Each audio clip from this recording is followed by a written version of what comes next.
Whispers in the window are angry waves. Way ho the sea of souls.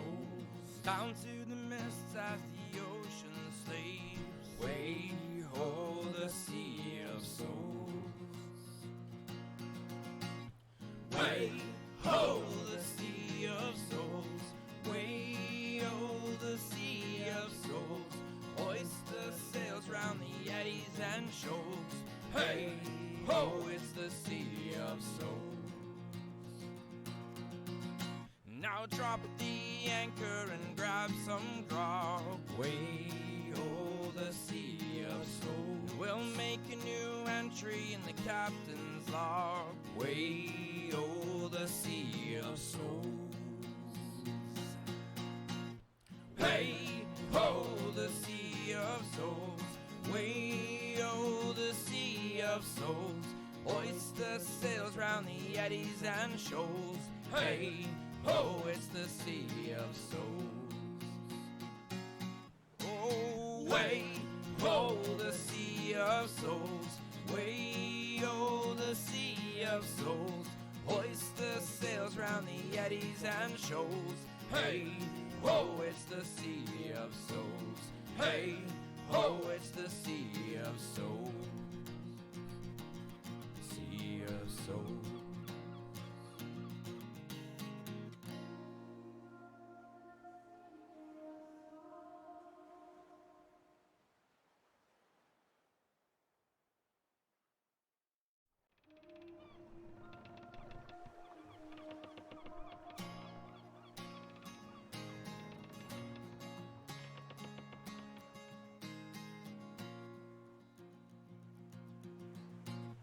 Whispers in the window are angry waves. Way ho, the sea of souls. Down to the mists as the ocean slaves. Way ho, the sea of souls. Way ho, the sea of souls. Way ho, the sea of souls. Oyster sails round the eddies and shoals. Hey ho, it's the sea of souls. Now drop the anchor and grab some grog. Way ho, the sea of souls. We'll make a new entry in the captain's log. Way ho, the sea of souls. Hey ho, the sea of souls. Way ho, the sea of souls. Oyster sails round the eddies and shoals. Hey ho, it's the sea of souls. Oh, way ho, the sea of souls. Way ho, the sea of souls. Oyster sails round the eddies and shoals. Hey ho, it's the sea of souls. Hey ho, it's the sea of souls. Sea of souls.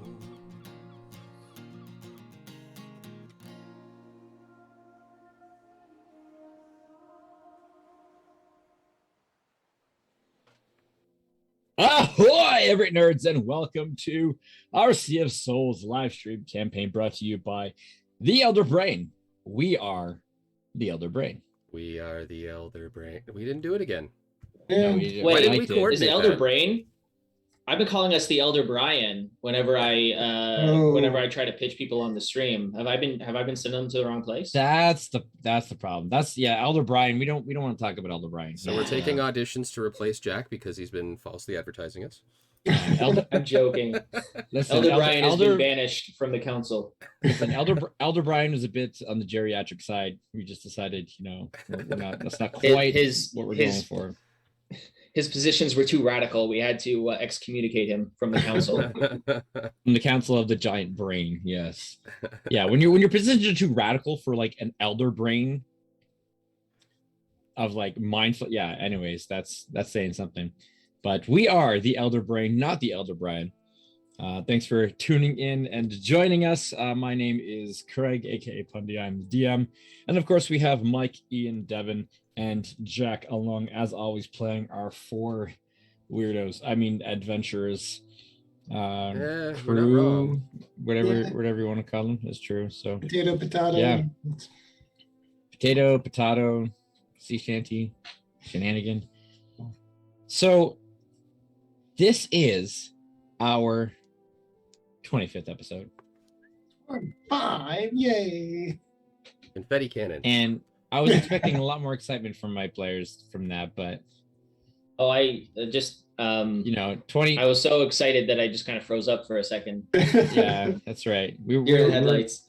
we were contemplating Brian too much. So 25 episodes. We made it. This Hey. we've been doing this for 25. Oh yeah. So Here's to at least 75 more. Hey. yeah, or at least one. At least Let's one get through more. tonight. We'll get through tonight and kind of see Yeah, we what gotta get happens through next and see where we 25. go. Let's get 25 in the docket. That's right. That's right. But yes, thank you for joining us. And if you've been following us for a while now, hey, thanks a lot. If this is your first episode, then welcome. But please do follow us on link.tree/elderbrain or go to link.tree/elderbrain or link.e/elderbrain. Why do they do link? Stupid things. Go to our thing up there. That way. Yep. You got it perfectly right. I Up got there. perfectly right this time. Up there. Hey. Go to that place up there and find us on all the social medias, and please do like us, follow us, do all those things, and please help us get to our 50 follower goal on Twitch so that we can start doing the subscriptions and we can be legitimate and feel special about ourselves. That would be great. But if we do that, then we will have some other things we can start doing, like we can start doing some giveaways and do all kinds of other stuff. So please tell people if you enjoy what we do, then have them come and hang out with us, and we would absolutely love that. So thank you. I'm sorry, I forgot. I haven't done this in a while. I'll do it just for Mike's sake tonight. So How do I How close soon this until we Zoom get camera? Mike in that? I mean, how soon until we get Craig in that pose is like a Twitch emote? I'll look into it. yeah, I'll look into it. Do one like in front of a green screen, and I'll do a mock up. there we go. I mean, I have a green screen right behind me, so it's perfect. Yeah. Anyway, so catching us up to where we are at in our Sea of Souls campaign. Our 4 adventurers, along with some boons, specifically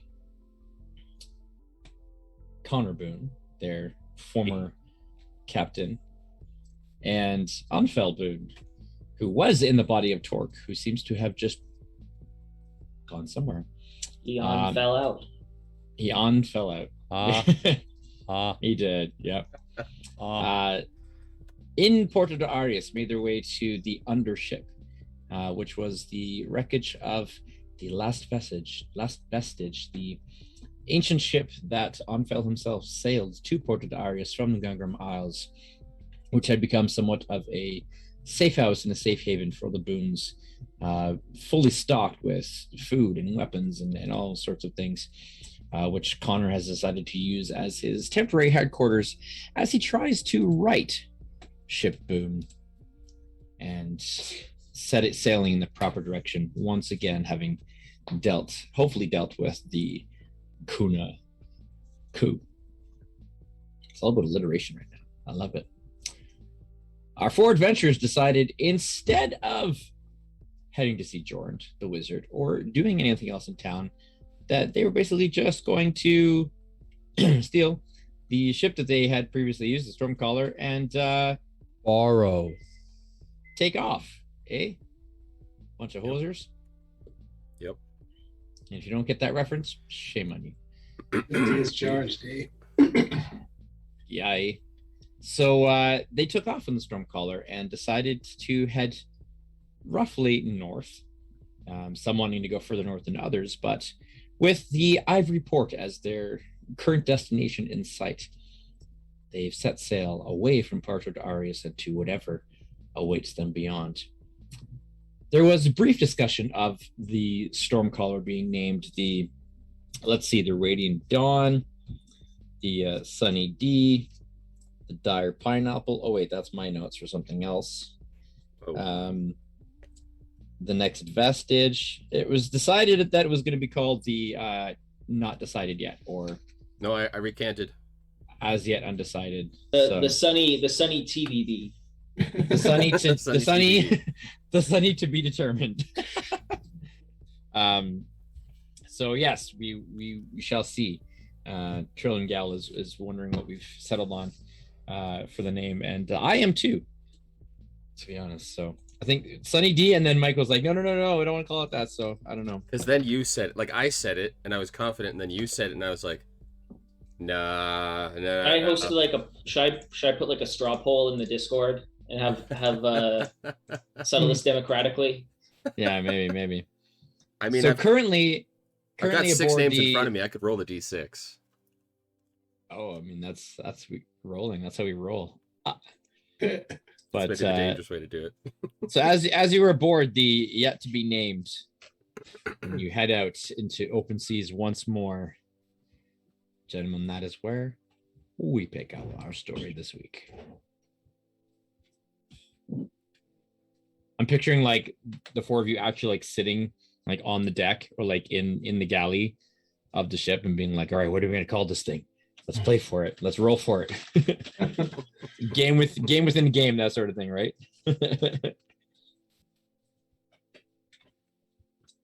So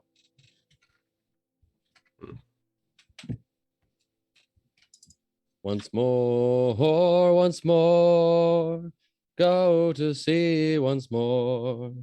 But a man must be blind to make up his mind and go to sea once more. I like that. We have our own little course charted out. We've got a little token at the end that says where our destination is. Greg, is that a new map? that is a new map, yes. Well, it is. Oh, well, let's show the stream this map. It is the same area, Yeah. but I have A new render of the old map. I've done Look at some it, so crisp. rendering of where we are currently. So Let's get a little yes, zoom so To the Dare Lands. Where's that? that's the mainlands. That's the main I continent. don't want to just crank the wheel all the way to the right and find out. Hey, if Critical Role can have like a months long, arc where they become pirates, I think that we should derail into a months long arc where we're just hanging out on the mainland. We don't become pirates yet. Oh yeah, there's like we take a break from pirates.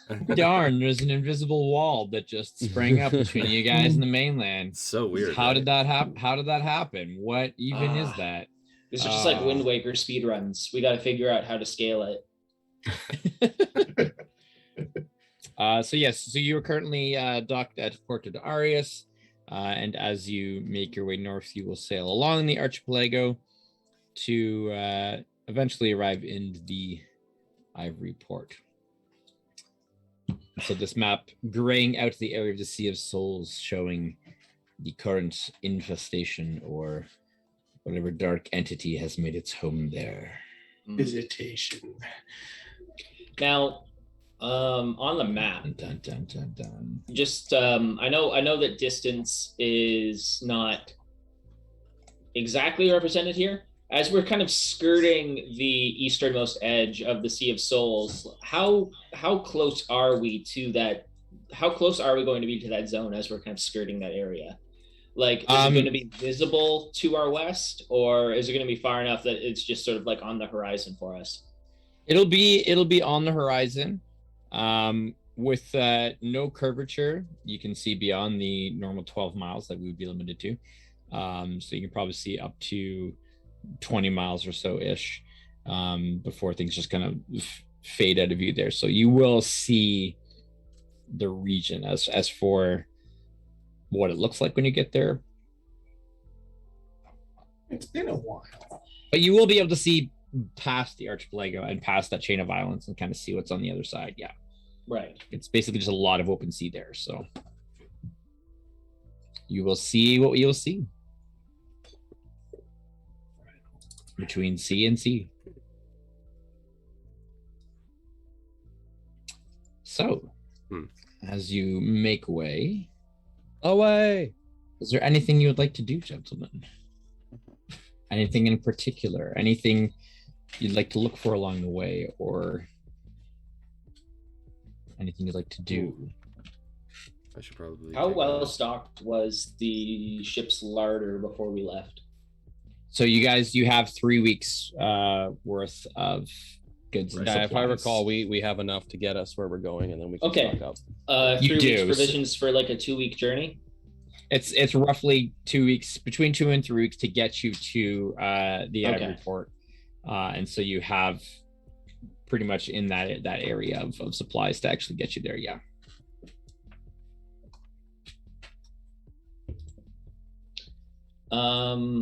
I think that's one of the things that ultimately decided that would be your stopping point. Was that was about how far you figured you could get.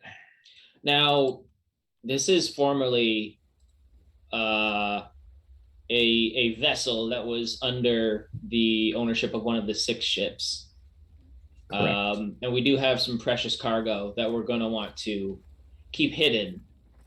I think Torque is going to kind of look around below deck and around the captain's quarters and stuff just to see if there's any sort of secret compartments or anything that would make for useful storage. Smuggler holds.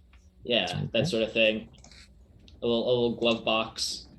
Give me an investigation check with advantage, if you would. Oh boy. Because you have been on the ship, you've spent time on it, so it's not like it's something, a brand new ship.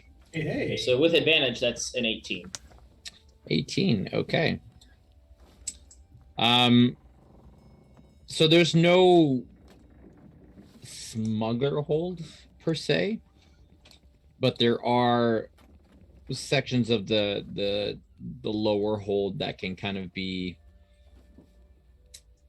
secluded off or disguised. You can kind of put boxes behind things. There's ways of hiding things, whether it be in barrels or under cots or anything like that in lower holds. Right. But there's not an actual smuggler's hold.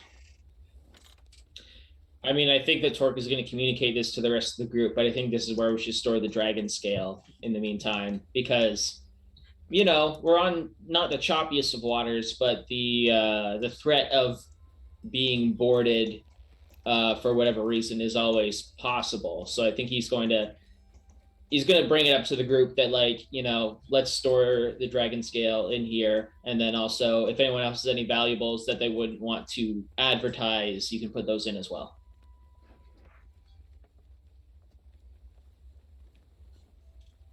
Now, since we have liberated this ship for ourselves, is there a need to anonymize it and sort of remove any boon markings from it?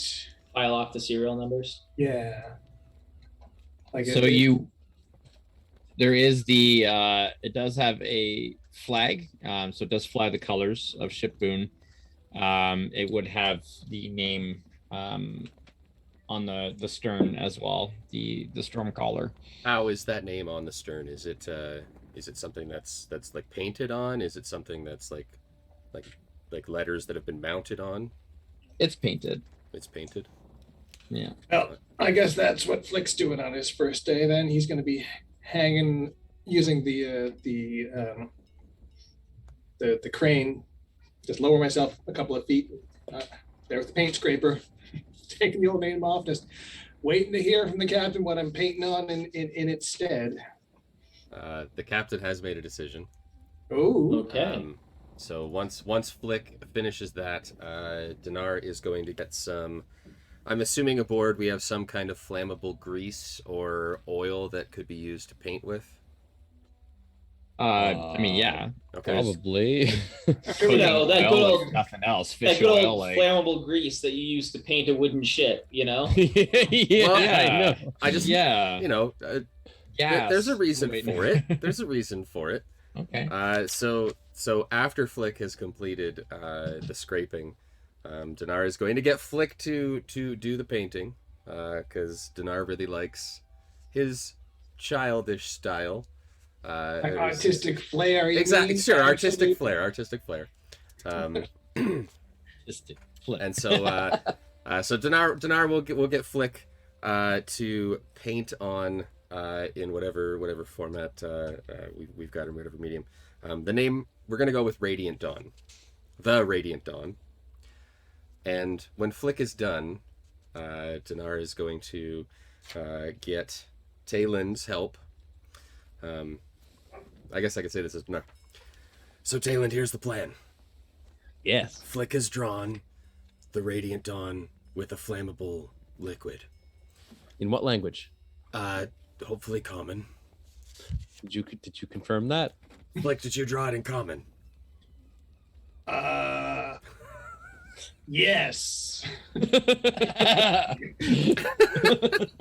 common enough if that's what you're asking. All right, now here's the question. I do interject here. Mm-hmm. How did Flick spell That is a great question. the Radiant Dawn? Well, here's the thing. Actually, you know what? I'm going to put up Radiant Dawn. I'm going to spell it correctly, or as correctly as I can.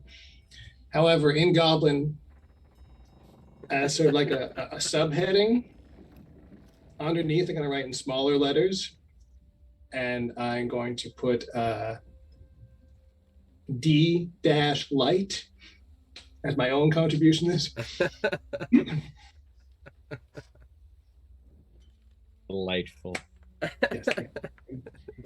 L-I-T-E, or the Goblin equivalent of D-light. Yes. A little something for all the goblins in the audience, you know? Yeah. Yes. Yeah. So light group is in and there goblin, hardest. light and goblin is but Ah! So now that Flick has written the Radiant Dawn, we're gonna trust him. I'm gonna lower myself down on the winch. I'm gonna get in line with it. And since we're the Radiant Dawn, I figured it's only fitting if I use my dragon's breath to ignite it. And then Tayland, what I'd like you to do is to make sure the ship doesn't burn down. After a couple good seconds, make sure we get a good char going. Throw a tidal wave on it so that it puts out the fire.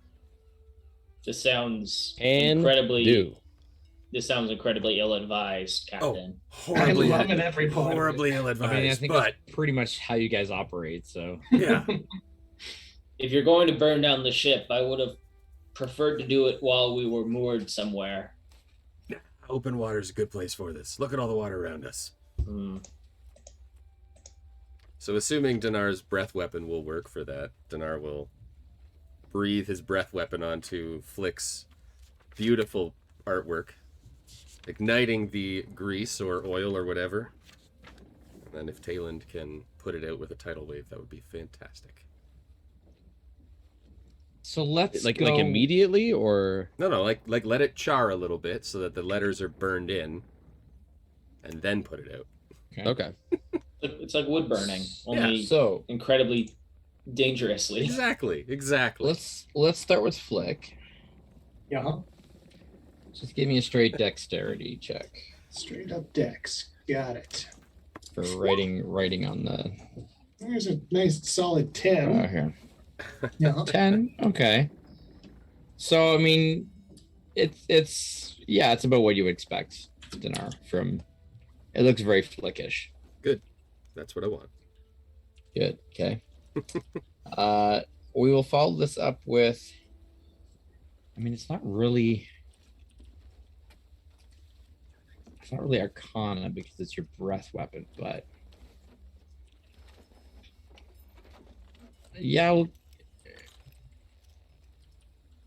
let's make this a con save, or not a con save, but a Constitution check for you controlling. Oh, okay. Yep. You're kind of, how much force, how much control do you have over your breath as you emit it? A con check. So this is +3. You have time to put some inspiration on that? No? Okay. Well, I have inspiration click, but I'm certain I've used it. I rolled a 12 + 3, 15. Okay. And then Tayland, I'll have you do an Arcana check here Arcana now. to gauge how much water and how to kind of control the waves and see. How much on fire is a good amount of on fire? Pretty Yeah. much, yeah. Fair That's what we're enough. going for. Fair enough. We talking like, oh no, Are the this ship's parameters here reasonable? 13. 13. Okay. I'm really knocking it out of the park here. So, not horrible, not immaculate and perfect, but so what is Torque doing during all of this, if I might Hoping he's inquire? sailing the boat, but Is Torque just kind of like watching this transpire? I think Torque is just, kind of just saying a silent prayer to Desfuna as he watches all this happen. It's just like, oh, dear God, do not let my captain kill us all this day. Okay. So, just for kicks, then, why don't you give me a religion check Hey. Okay. for Torque? Kind of an all hands on deck situation. That's what I'm going for. That's an 11. 11. Okay, so 10, 11, 13, and 15. Okay. Oh yeah. So all kind of in this same range. So when all is said and done, the words Radiant Dawn with some weird sketching scribbling underneath that get a little bit smeared in the burning and this but it's still there. Flick, you can still kind of make it out. It mostly has the effect you're looking for, Tanar, and that the name is definitely there. I like to think. Oh, sorry. No, go ahead. I was just gonna say that I like to think that the Goblin language written out just looks like the font that they use for like death metal bands. Oh yeah, totally. Yeah, it's like graffiti too, like just like raw, yeah. And then it's Comic Sans is what he above it. There's definitely a rather large kind of scorch patch that extends beyond the lettering, and almost as if like the sun itself like burned that spot, but like there's definitely some scorch marks kind of along the back that give it some character, perhaps. that'll buff right out. It'll be fine. It takes a little bit of extra water on Talen's part to put out the fires that spread at a couple spots that catch as your captain breathes his igniting breath on a flammable substance on a wood ship. Perfect. Nicely done, everybody. Yeah. Oh, So you don't burn the ship down, and the name is there in somewhat of a scorched look. It's chaotic, like us. Something that I'd like to one see word for it, art Captain. of. That's what I would definitely.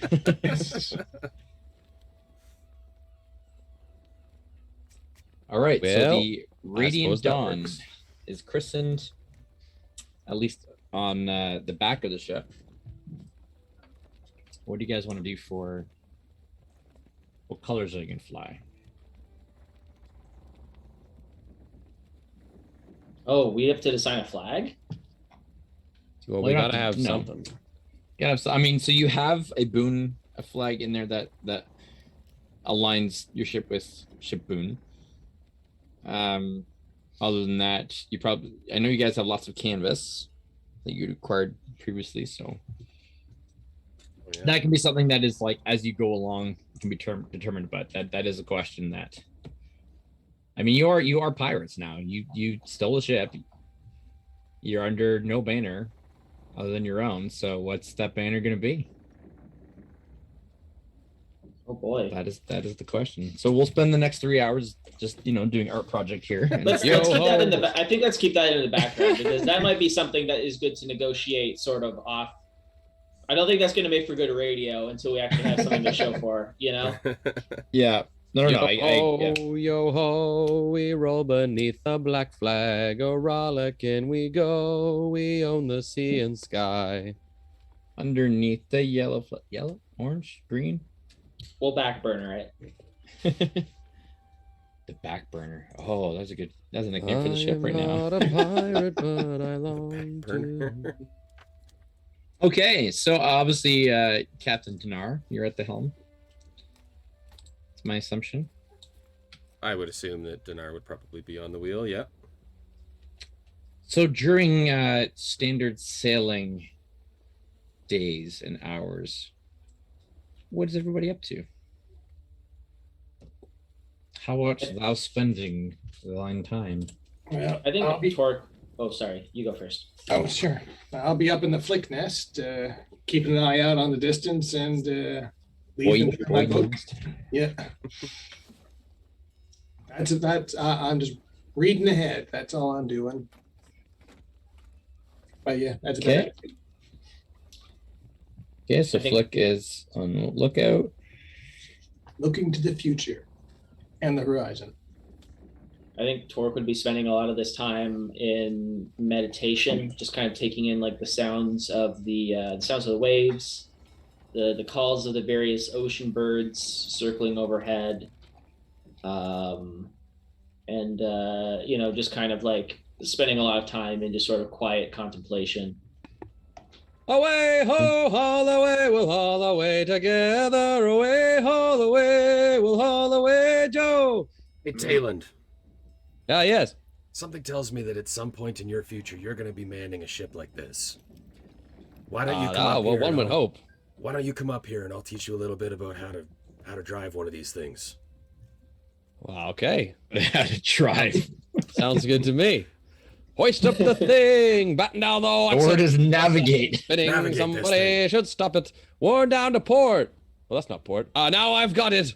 Trust me, I'm in control. Yeah, That's a perfect Kalen song there. if you're going to be at the helm, you're going to need to learn the actual names of the stuff on this ship. Batten down the what's it. Nobody knows what that is, so you're gonna. No, We're gonna need to have a little that class. one right there, ain't it? Look it, Flick knows what he's talking about, so he's able to interpolate your answers. But you're gonna need to learn the actual terminology. Well, my brain is ready to learn. As long as Tayland is willing, Dinar will spend a couple of the days maybe giving him some tips on how to sail. Okay. Swab the deck, my clever lad, and listen close to me. So Learn my mark ways, down and soon one day a 14 captain you shall be. days, give or take, of helms navigational training. Now I know Yay. that Ian has some information on the shield that he's got, but now that Dinar is able to use Identify, if there's anything else to learn from the shield, Dinar will spend time using the Identify spell on that shield to see if there's anything else to glean from it. Noted. So if you would like to cast thine spell, are you doing it ritual? Yeah. Ritualistically? Yeah. Ritualistic ritual? And I guess Dinar will tell the guys, if you've got anything else that you're not really sure what it does, we've got lots of time to kill. I could identify everything that we've got. Okay. Would it tell you anything about the dragon scale, or is that out of the bailiwick of that spell? I was thinking the same thing, actually. Couldn't hurt to try. We've got plenty of time. So All I'll right. use Identify on the dragon scale, on the shield. Is there anything else? Is there something else that we Yeah. have? Do you guys have anything else you need? We don't It'll have be a the little bit accent. of bonding time because I can't give him the shield. I have to be there while he's identifying it. So Oh. Sure. Hey, Dinar, the ship's making a weird noise. Are you talking about the sirens in my background right now? No, I'm just because he's off doing that, and he left me alone with the helm. I like to think that like he's like holding the wheel and like letting you hold it as well, and then as soon as he takes his hands off the wheel, Taylor's like, Yeah, basically. I mean, that's exactly what I envision, and that and that alone, nothing will change my mind off of that. So, Just looking through my notes here. mhm. Which one of us has that bottle with the parchment inside written in the script that we can't understand? I haven't written have on my notes. the X marked platinum coin, big heavy knife, and 3 charmed necklace. Okay, so maybe Dinar has it then. Yeah. So let me just make sure that I can do this. So I've got comprehend languages now. It takes 1 minute to read 1 page of text. So Craig, I don't know when you gave us this, but we found a bottle with parchment inside with script we didn't understand. So I would like to use, after I identify things, I would like to use comprehend languages and identify what that bottle says. Holy crap, Dinar is doing wizard things. Okay. He Really is turn doing. over a new leaf. I mean, we'll see. A new page, perhaps. So, shield first? Sure, let's start with the shield, yeah, because that's the most pressing one. Okay.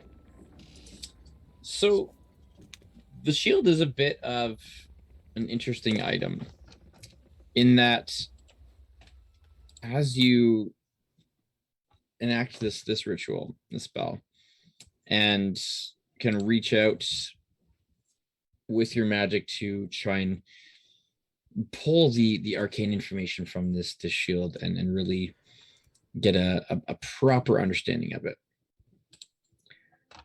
Something seems to be interrupting that. You understand that what the shield is and what the shield is supposed to be are two different things. This is a shield that was crafted with a very specific purpose in mind. But then the addition of sort of refined axiom to it, or the process of adding the axiom to it, completely changed its properties and turned it into what it is, this seemingly accursed shield that has very chaotic properties with changing armor to be either a boon or a bane. Give me an Arcana check, please, on top of this.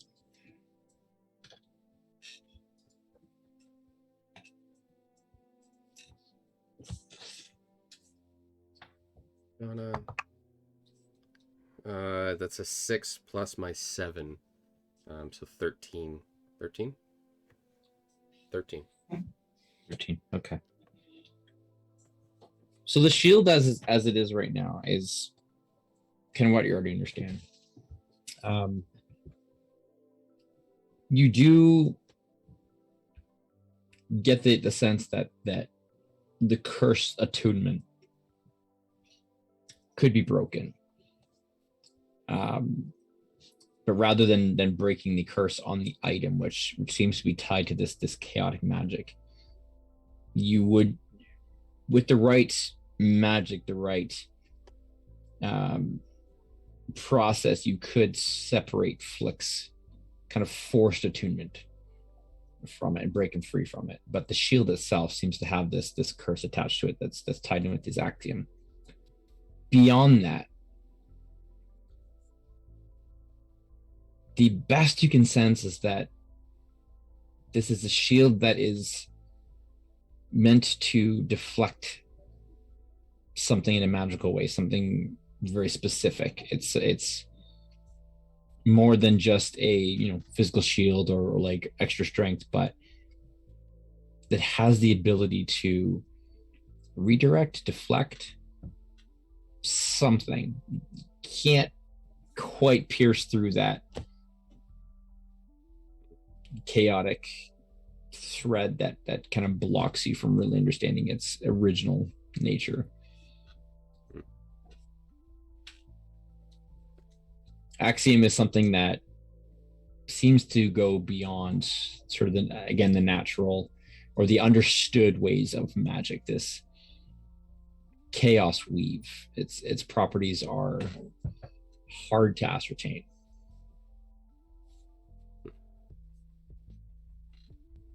So that's best that you can get out of it. So the curse that will not allow him to drop it could be removed, but the bane or boon, the bad or good outcomes wouldn't necessarily be affected if like the curse of binding was removed from it. So you can remove the curse from Flick, basically. Mhm. You can remove its attachment from Flick, but it would still be present on the shield. Oh, okay. So I could remove it from Flick, but if he was to pick it back up again, It would it's joined do back it all into over again. Gotcha. Yeah. Okay.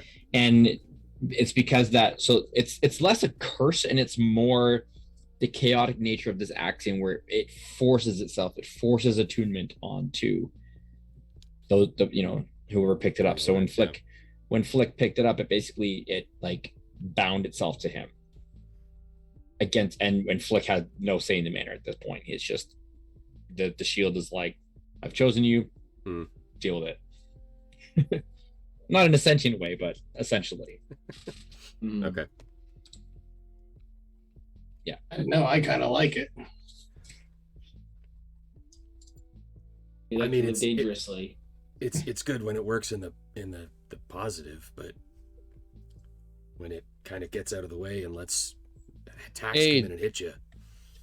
While you're doing that, is there anything wrong with mine? With your gun? Yeah, the axiom yeah. one. Sure, I can give it a check. The chaos gun. Here you are, sir.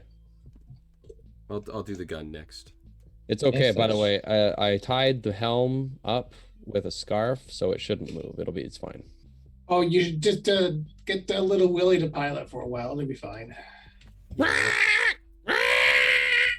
I don't think I'd like to watch Talon steer the ship with his willy. I was just gonna say that, Jack.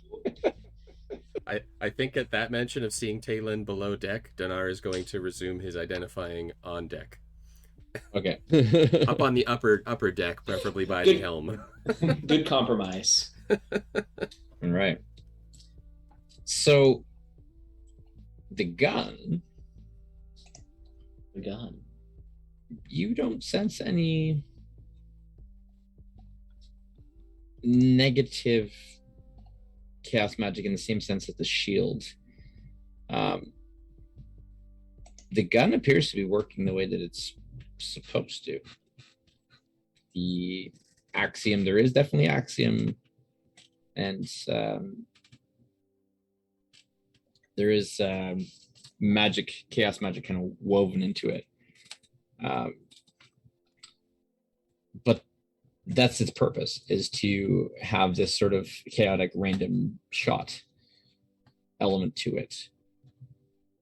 So rather than where the shield is kind of, this has happened to it and changed the properties of the shield, these are the properties of the gun. That is how it functions. Okay. Do I get a sense, and maybe this is impossible with the identify spell, but do I get a sense that one is older than the other?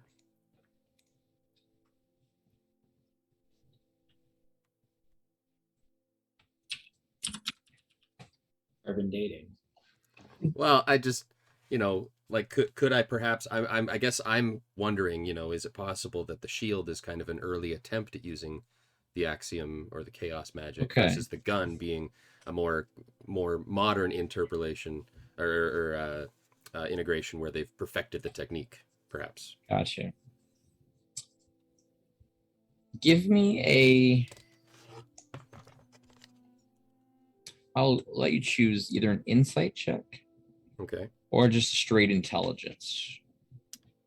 Either kind of extrapolate the clues and using your brain power, or just what does your gut tell you? Kind of one of those options there. Dinar is going to trust his mind, not his gut.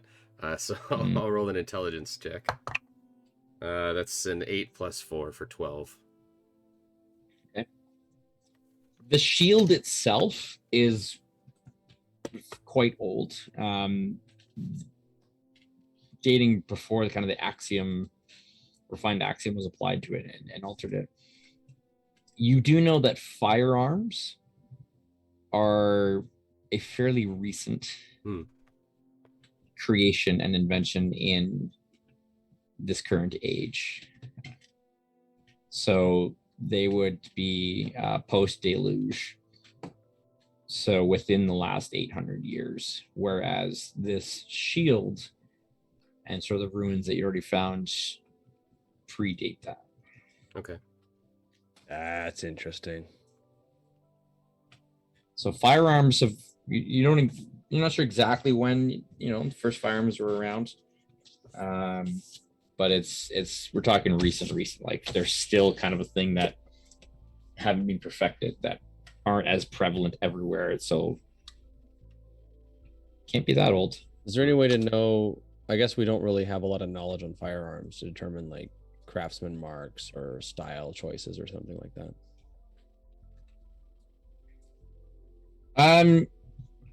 Let's see. You would have seen a decent amount in Galadrin.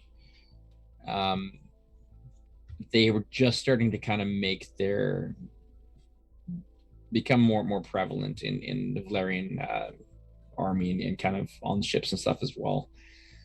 You can give me a history check. All right.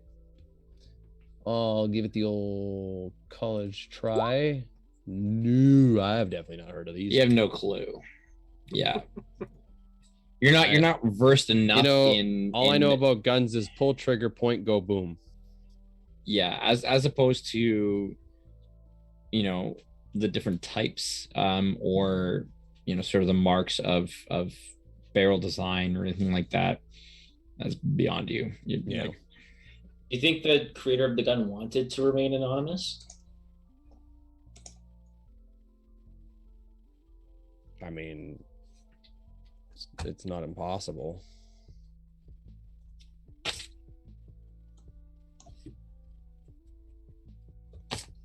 I see you there, Craig. I see you taking notes. I know what you guys are saying, man.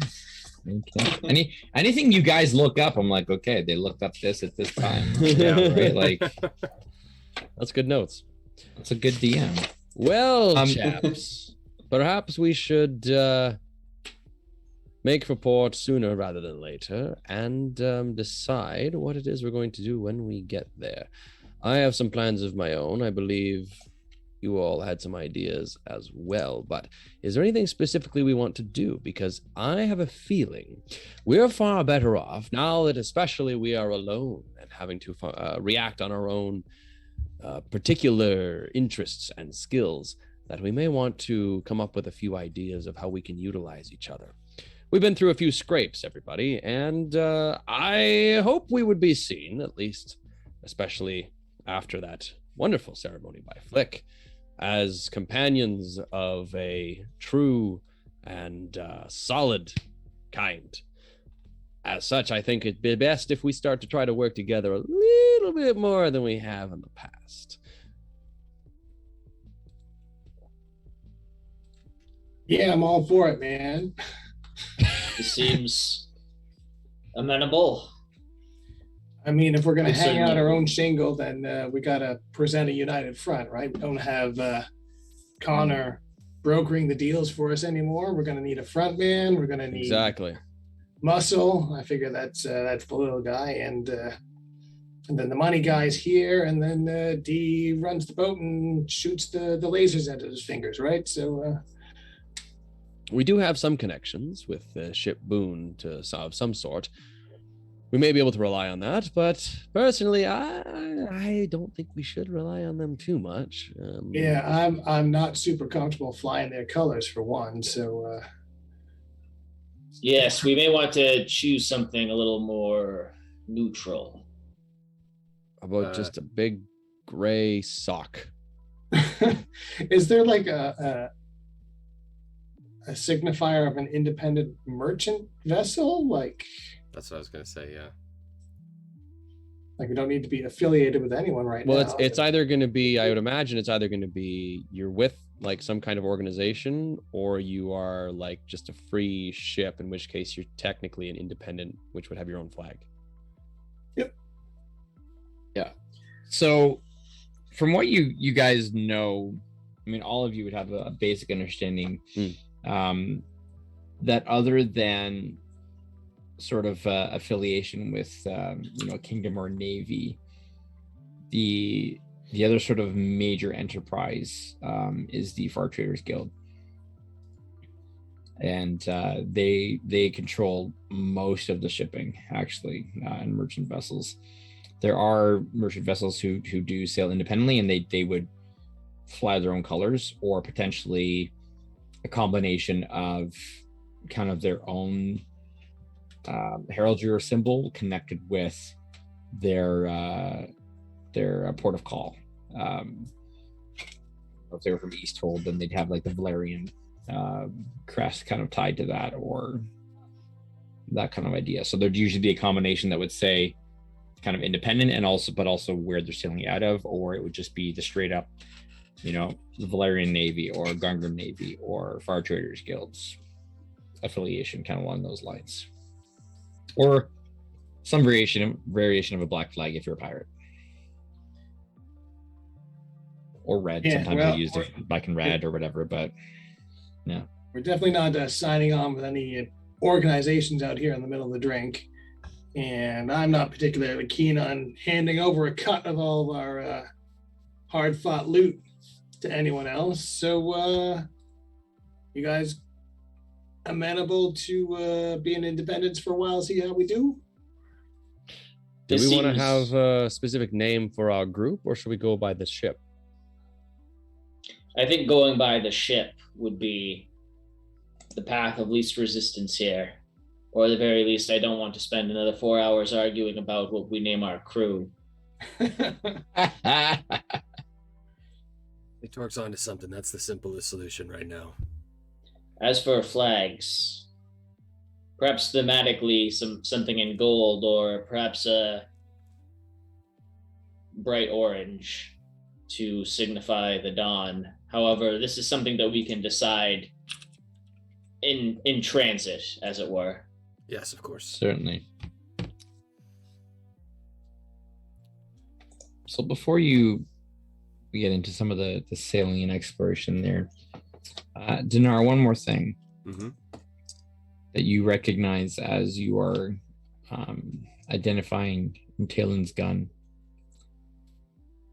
That kind of flash of sort of a Taxian magic energy that you had sensed kind of come off of him in those moments where he had seemed to be talking to somebody or nothing, and you'd kind of seen that happen. You don't sense that energy connected to the gun as you're identifying it, and it's not there. It was something else. You're pretty confident that the gun is not the source of that.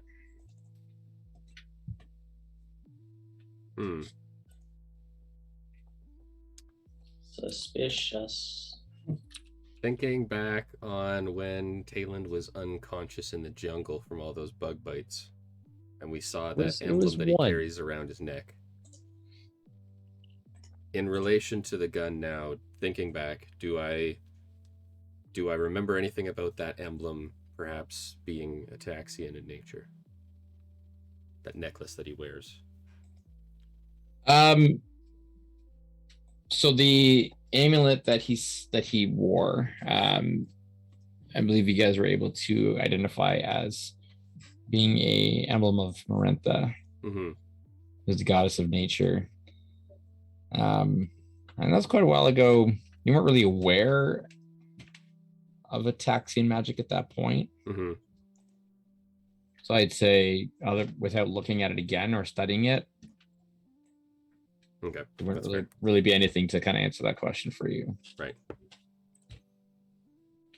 Dinar's going to make a mental note that we need to get Tayland drunk again. Which shouldn't be hard, but like... it doesn't take us very long. That's a real quest you got there. Get? Okay, so guys, let's get Tayland drunk. All right, we succeeded. What's next? They look at Tayland. He's drunk. 100 XP. No. All right, so as you set out to sea. Once more. Who's going to roll our D100 for the first? I think the captain of the newly christened ship should be the one to newly christen our fate. Yeah, it just feels right. It just feels correct. So how we'll do this is I'm not going to have you roll for 14 days every day at sea. Thank you.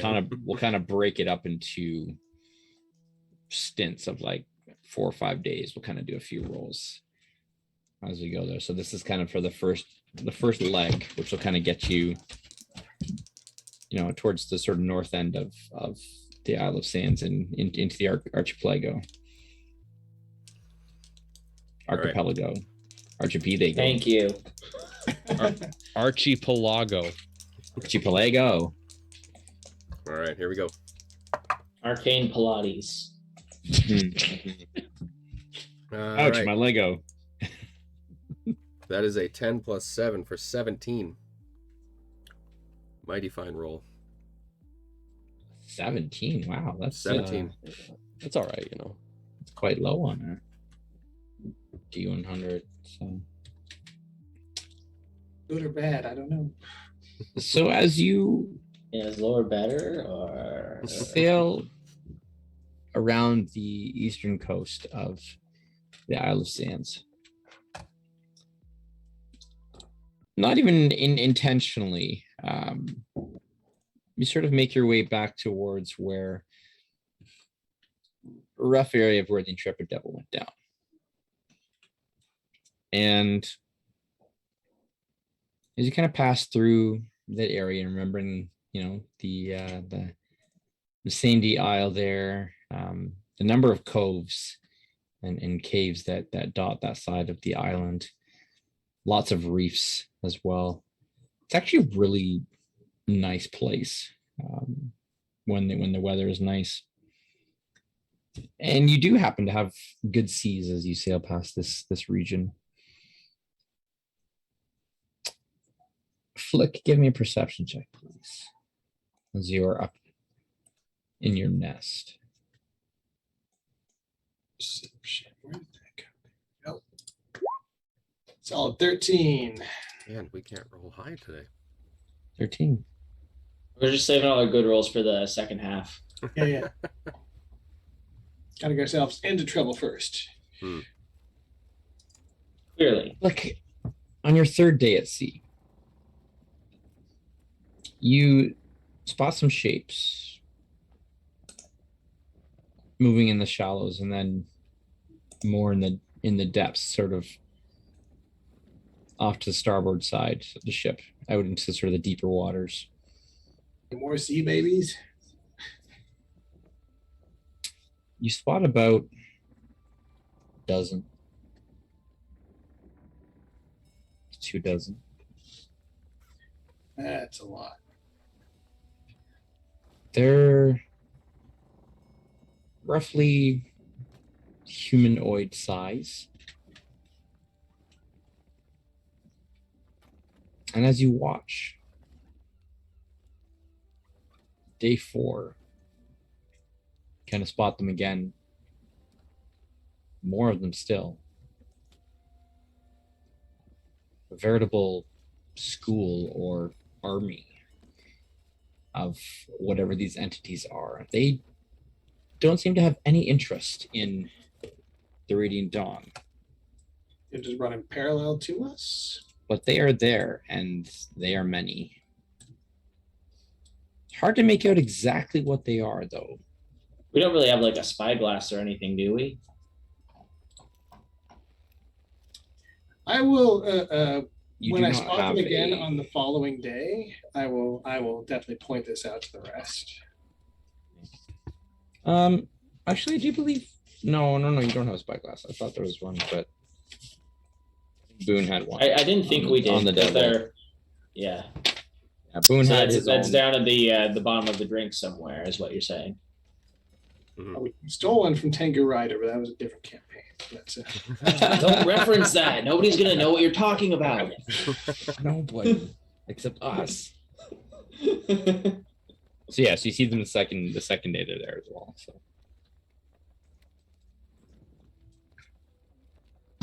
sorry, you said you were bringing it to the captain's attention. Yes, yeah. Hey Skipper, we got a whole school of somethings, and I'll point out the spot. They've been, Sharks, whales, dolphins. I don't know, they kind of like people Schwaggins? size. They've been paralleling us for like a day plus, and there's more than there was yesterday. So I know there's like what 20, 30 of them now. Are they actually following us, or are we just going in the same direction? I don't know. Hey, can I attempt to ascertain whether we're just coincidentally going in the same direction? Give me a survival check to try and track their. Survival. Oh, that's a good one for me. Here we Ooh, go. I think I'm proficient in survival. Can I give Essentially, them checking advantage, or you're checking their path, their track underwater, and where they headed. can I give sure, them advantage? Yeah, you can. All right. You can help. I'm chatting this up. Help a couple. Hey, thanks for the help, little guy. So together we put our heads together. Get a dirty 20 out of that. Okay. So they do seem to be going roughly, excuse me, northeastern.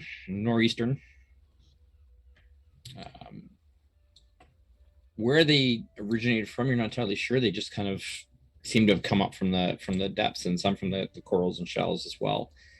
There are more kind of gathering. This definitely seems to be a force of some sort that is gathered, and they're quite deep under it, but like just in the clear water you can see their shapes below and them kind of massing. But they do seem to be traveling, not following you, but kind of diverging in a little bit and heading.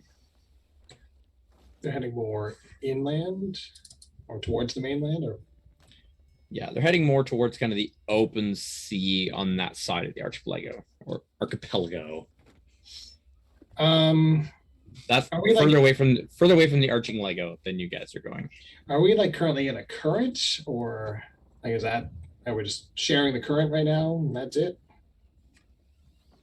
It kind of seems, yeah, they're just taking advantage of this sort of path of water and heading that direction. But it seems to be happenstance that they're in the same area. I'm sorry, did we get a physical description of what they are? Or are they still kind of indistinct? I mean, you can certainly take a second gander at them. I would allow for perception or nature. Okay. I guess I'll try perception. Okay. Let's see how good a turtle's eyesight is. It's a dirty 20. What do your turtle eyes see? now that you see them torque and you get a sense of kind of their pattern, how they're grouping together, these are merfolk. Okay. This is a merfolk army, and they are moving in formation towards something. Are they mounted? Do they have some sort of sea creature based transport, or are they all just kind of swimming in formation? There's a little bit of both. They do seem to have a mountain contingent as well as. So essentially, there's the cavalry and the infantry, so to speak. But this is a decent size force of merfolk.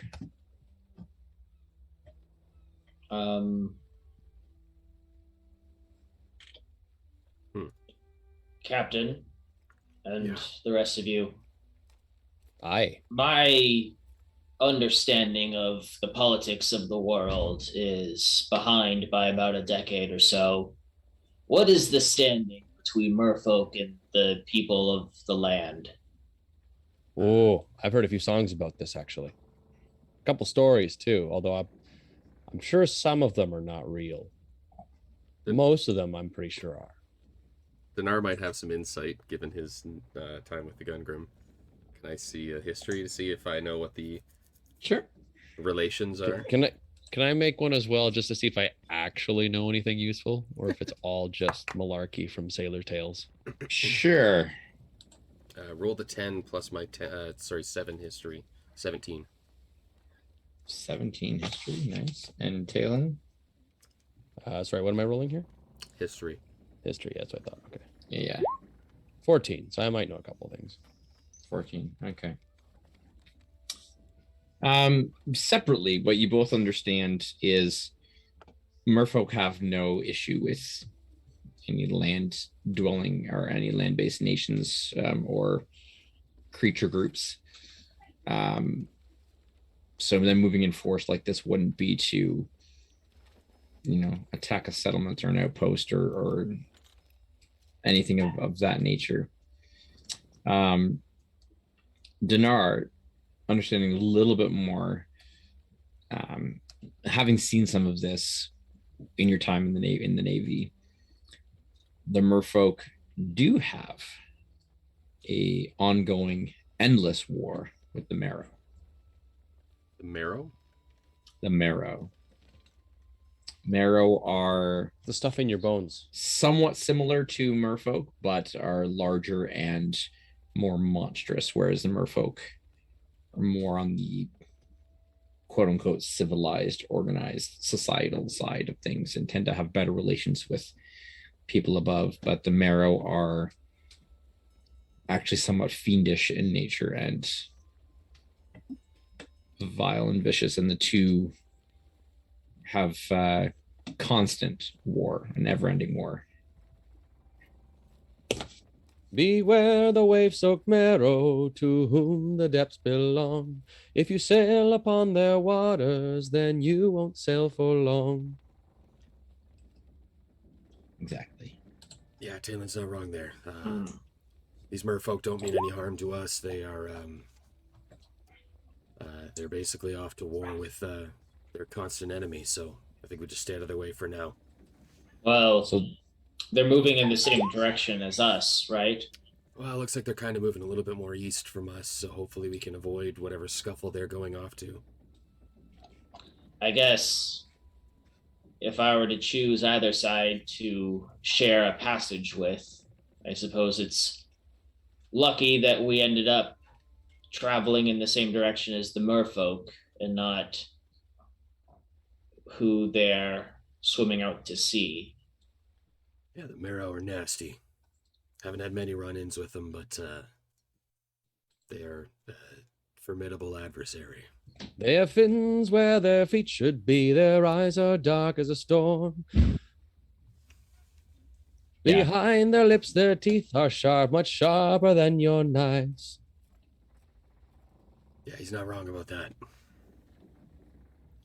Not wrong. It's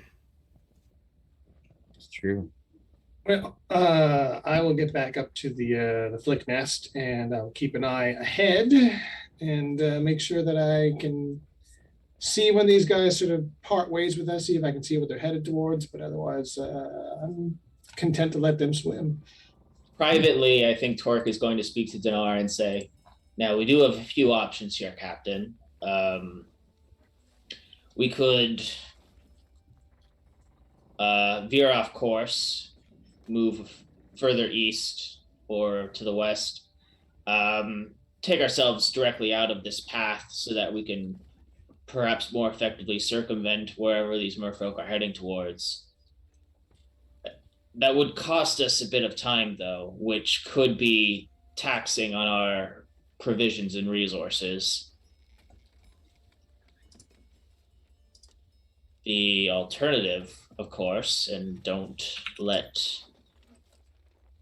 some people aboard the ship overhear this, but we could also follow the path of the merfolk and see if there is anything we can do to be of assistance. Oh. Given that merfolk are among Desfuna's favorite creations, I have a bit of a vested interest, and I'm sure that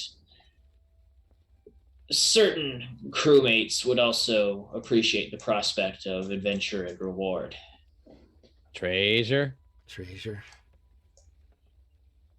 I appreciate the concern, Torque, and if we were not hurting for resources, I might suggest that we could perhaps lend a hand.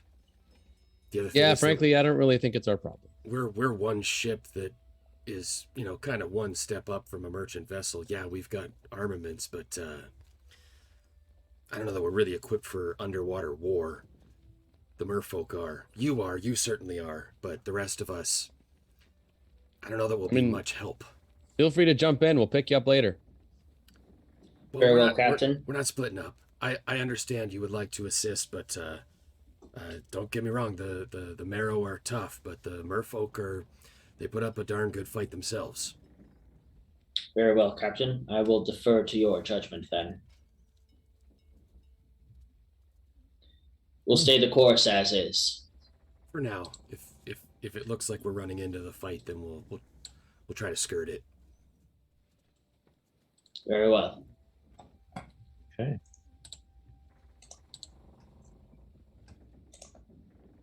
Moving on to the next leg of the journey.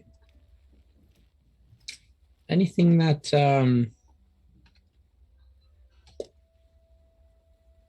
anything important happening during those first 4 days or so? Anything of note you'd like to take care of? I think Tayland is slowly starting to actually get the hang of how to operate a ship and gets so distracted by this that he actually shuts up. It's just what he needed. A purpose. Goal. Did I hear that right? I think Dinar will it only lasts for 5 blissful minutes, and then he starts It's breaking into okay. shanties. Hey, 5 minutes of silence is 5 minutes we didn't have prior.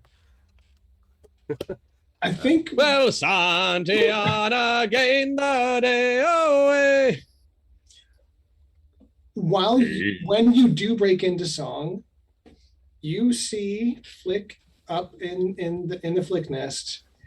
The flick nest. He's trying out. You see, he's tries out some dance steps, and he looks at his big book and flips a couple of pages, and he's trying to dance along to what you're singing, or he's trying out dance steps to what you're doing. But it's coming out of his book, as far as you can tell. I think that while this is all going on, Dinar is going to try to identify. He'll use identify on the dragon scale, and then if there is time, investigating the note in the bottle as well. Sure. Go ahead and cast identify on said dragon scale if you would. Okay. Can you believe that you didn't have this spell for so long? It's so useful. I know. And We if did- you would please, because dragons are of an immensely magical nature, just go ahead and throw an Arcana check on top of that. Okay. Basically, I'll allow the Arcana check because you have the identify. It kind of gives you a little bit of a boost into. For Picking up he's a something. jolly good fellow. All right. So I rolled a 12, and Arcana is 7, so 19. Dang. 19. I can math. Okay. You can math. It's a dragon scale. Ooh. Figured as much, but Other than it's the inherent draconic nature of it being a dragon scale and useful for who knows what sorts of things. There isn't anything extra special about this scale. There's no enchantment or hiding essence to it other than it's kind of inherent. Holy crap, it's a dragon scale and it's somewhat Yeah, magical I mean, good to know by that itself. it's not. To know that's not cursed. or that it's not a dragon scale. Just something Yes. that's been It is a dragon created scale. to look like it. Yeah.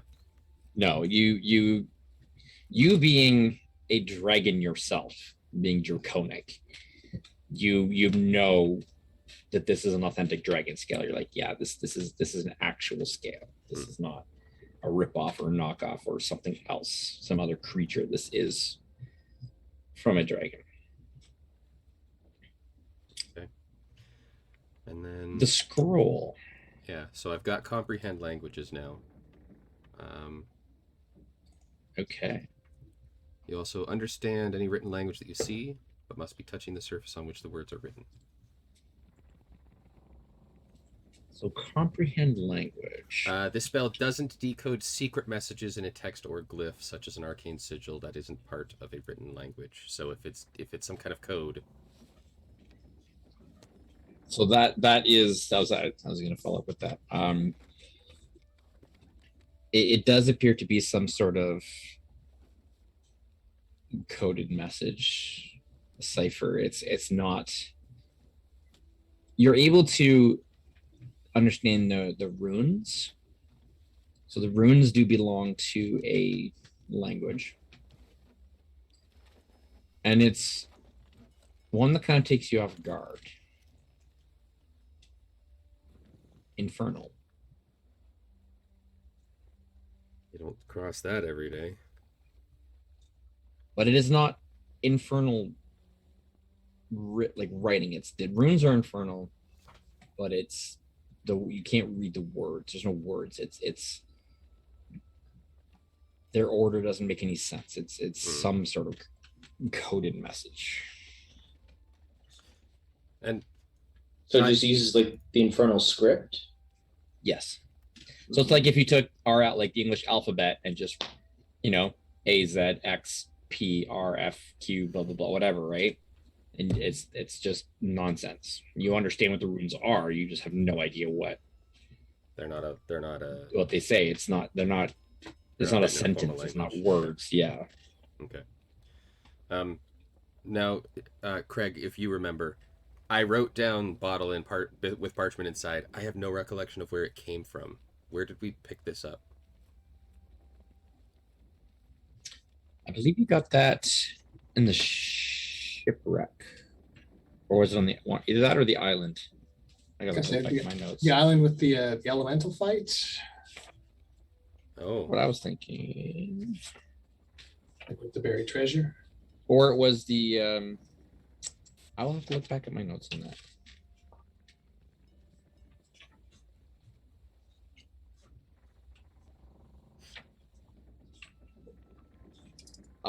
When you guys did there was the shipwreck that you salvaged that you found when you were checking out one of the locations around the islands. okay. I believe that's where that was from. So fairly recently. Yeah, just the last couple of weeks. Okay. Yeah. All right. I think that's pretty much all that Dinar is going to do.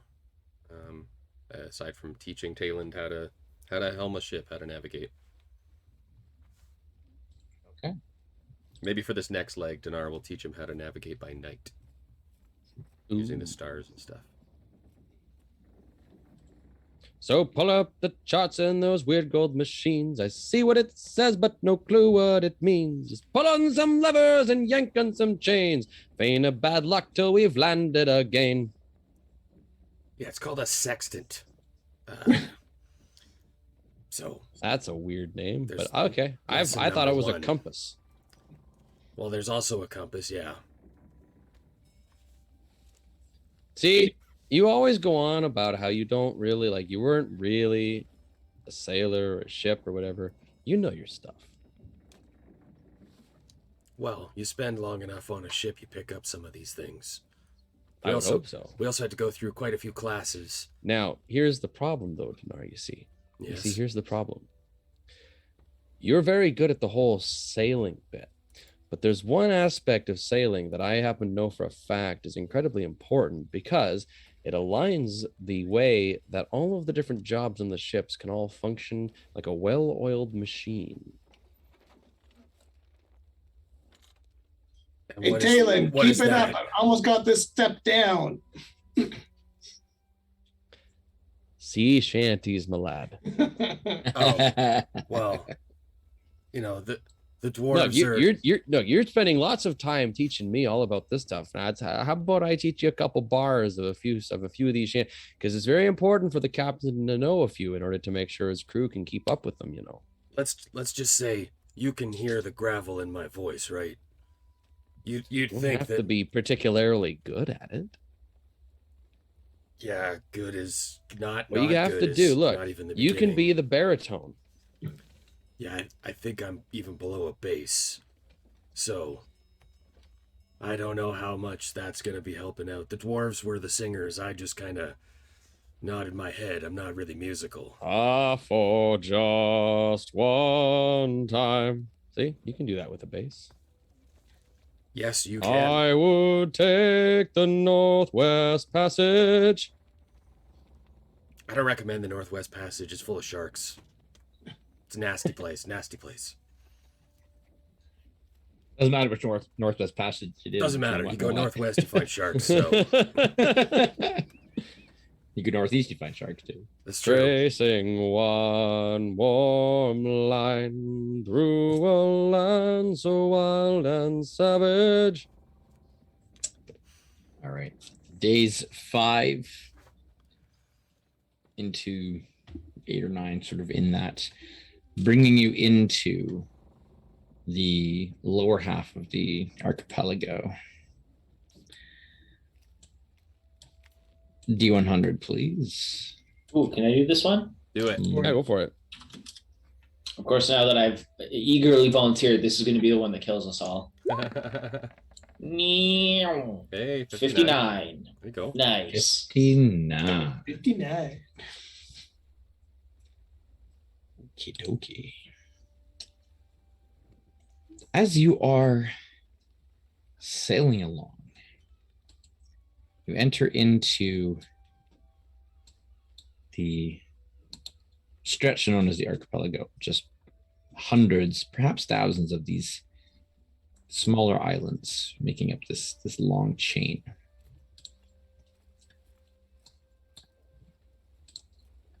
You see a creature out of history. Creatures that have been around perhaps as long as the dragons, if not longer, around the same time. Tales of these sea creatures that once thought to be leviathans, monsters of some sort,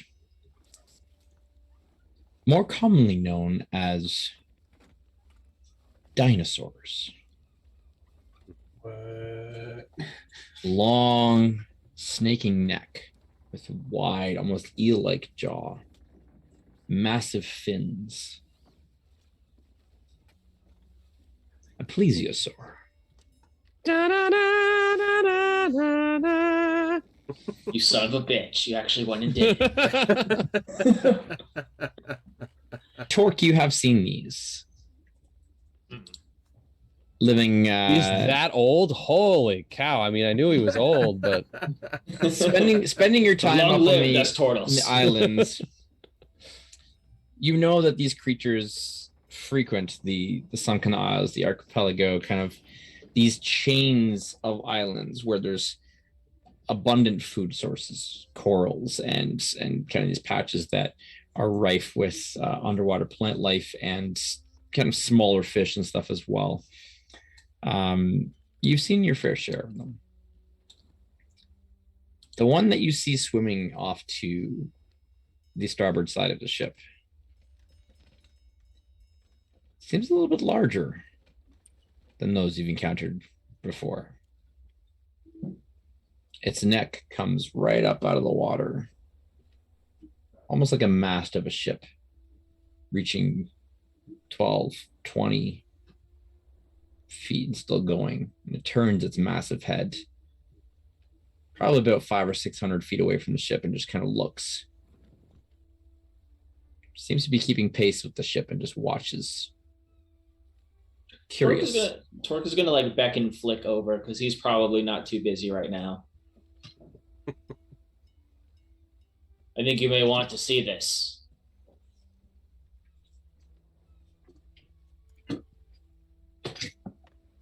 It's a giant dinosaur swimming.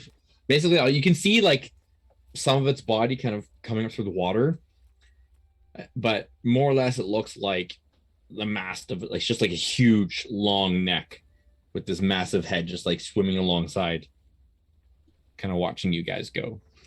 Have you ever seen anything like this before, Flick? No. Does it taste good? I would not suggest hunting for it. They are somewhat sacred amongst my people. Oh, Also, okay.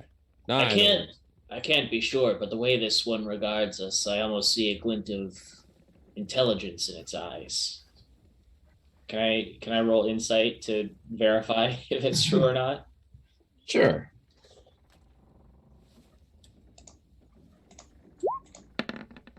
Uh, 12.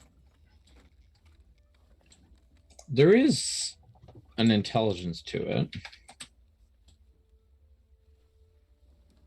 There's a curiosity and perhaps something more.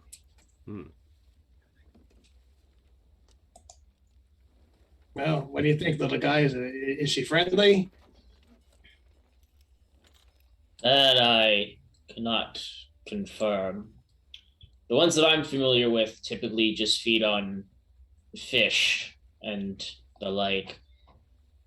I've never seen one go after an entire ship before, but then again, I've also never seen one large enough to feasibly succeed in doing such. Dinar's going to walk up beside Torque and pull a little clay model out of his pocket. Put a hand up on Torque's shoulder. Mutter some arcane words. Why don't you see if they're friendly? I beg your pardon? Try talking to it. Dinar will cast tongues on Torque. Well, Dinar's clearly gone loco. So this spell grants the creature you touch the ability to understand any spoken language it hears. Moreover, when the target speaks, any creature that knows at least one language and can hear the target understand what it says. And Torque will just kind of cuff his hands over his beak. Hello? Can you understand me? Yes. I wasn't speaking to you. Oh, okay. I wish I understood you, but that's one thing at a time.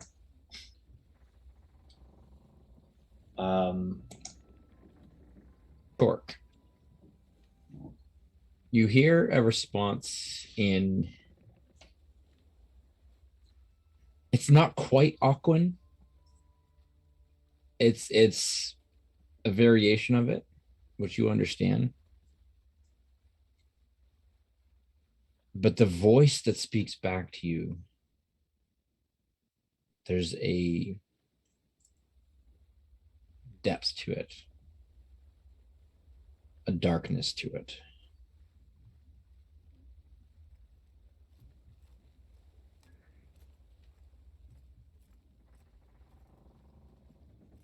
Food.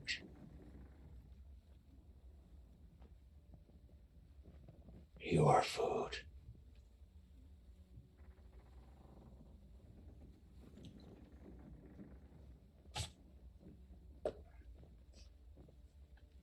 Is there any way I could persuade you to reconsider? As a creature of this Funa's creation, I would be remiss to cause you any harm out of necessity or otherwise.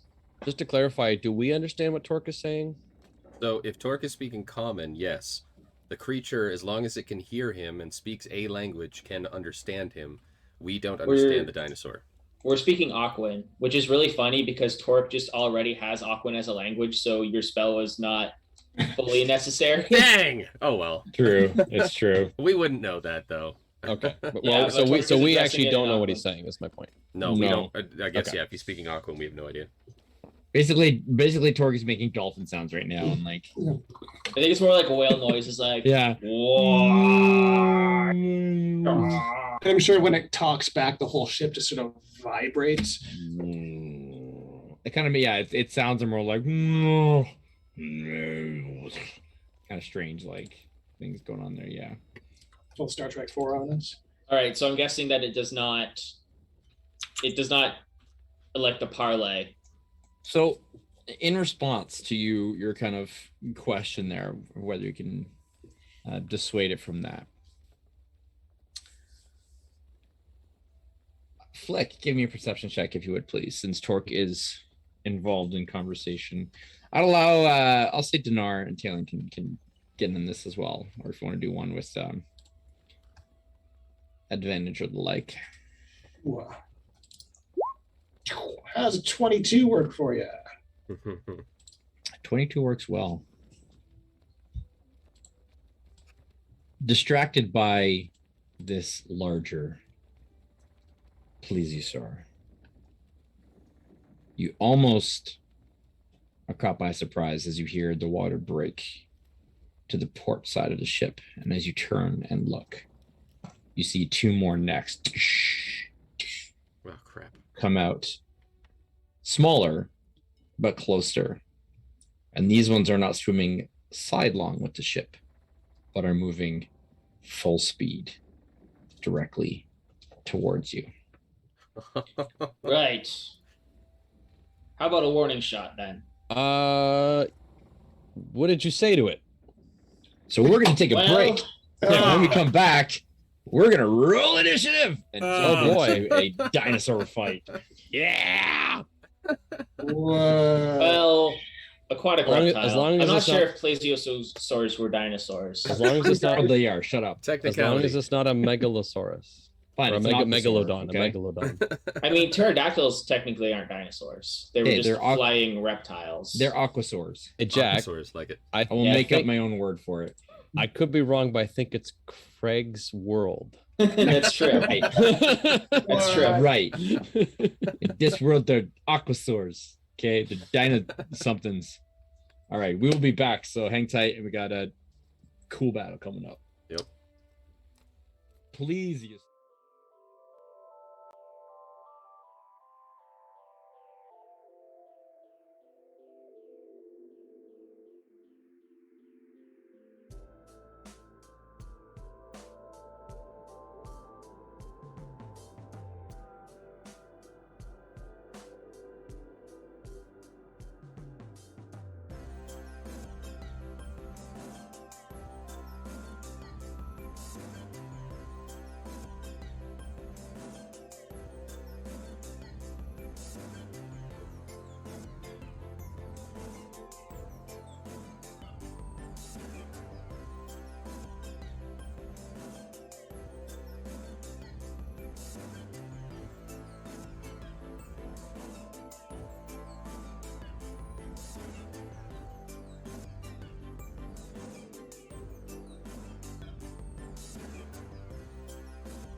Welcome back.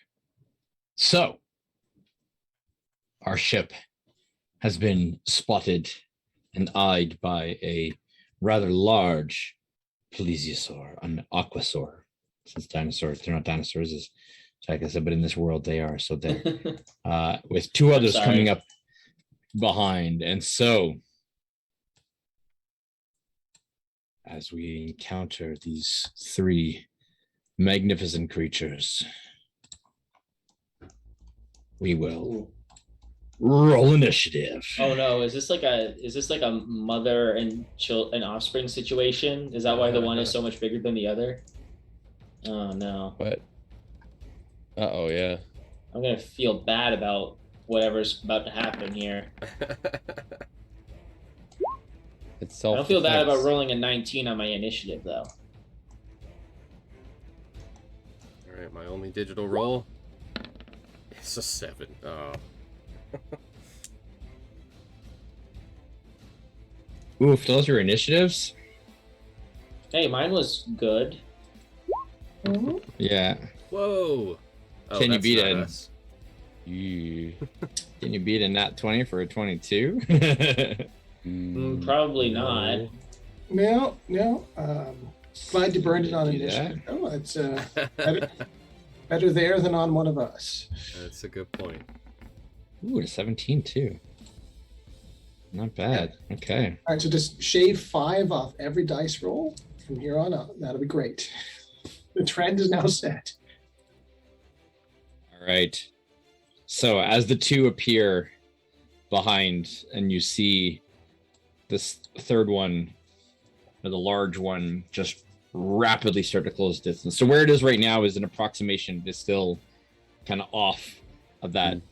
But as it speeds towards you, you realize that it is much faster than you would expect for a creature of this type. And Hydrodynamic.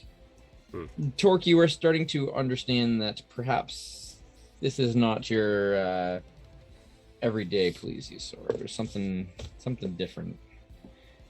The size, the seeming intelligence, the hunger, the movement of it. This is something else. So it spends its turn simply moving towards you, swimming quickly, aggressively, closing the distance by 100 feet. Oh, that thing can move. How So far? I guess we're not outrunning it, is what you're saying. It is now 300 feet away from you, Oh my.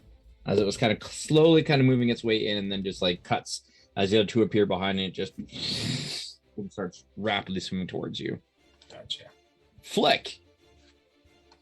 You guys can kind of position yourselves where you would have been. I kind of had you on there, so if you want to put yourselves I'm fine where I am. where you would have been at the start of battle. I figured Torque was probably actually on the other side here because he was talking to Mama. The big one, yeah. That would make sense. What is the range on our little gunnies here? I'm assuming these are all swivel guns here, or are those the ones in the back? Nope, the ones at the back are swivel guns. The ones on deck there, they are, I believe they are 8-pounders. Everything was currently within range. Awesome. I'm standing next to a gun. I'm a fire cannon at that guy. 1 second, I will actually get this up for myself here.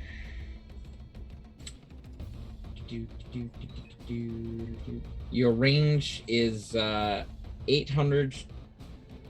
Yeah, so 800, 2400. So within 800 feet. So yeah, you've got plenty of range. What's the attack roll on that one? So it's going to be a +6 to your attack. 6. And the damage on the broadside guns is what? So those ones, they are those ones the 60. No, these are the smaller ones. So these are the 4d10. 4d10. D10.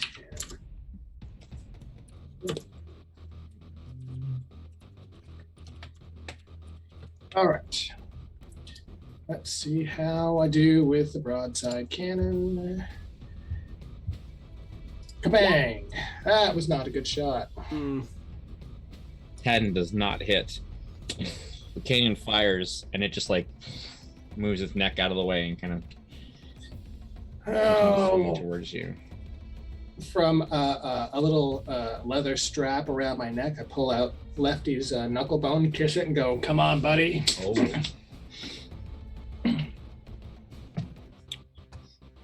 Okay. What do I need to do to reload this gun? So it is an action to reload. If Okay. you're doing it on your own, or if you have two people manning it, then you can basically do All right. like Wow. one person loads, one person fires, one person loads, one person fires, that kind of thing. For now, we'll just put a little X on this one to say it's been fired and not reloaded. Okay. Otherwise, I don't know that I've got a lot else to do. Yeah, that's Throw that in there for you in the chat. Hmm. So it's an action to fire, action to reload, but if manned by two, then you can load and fire on the same turn.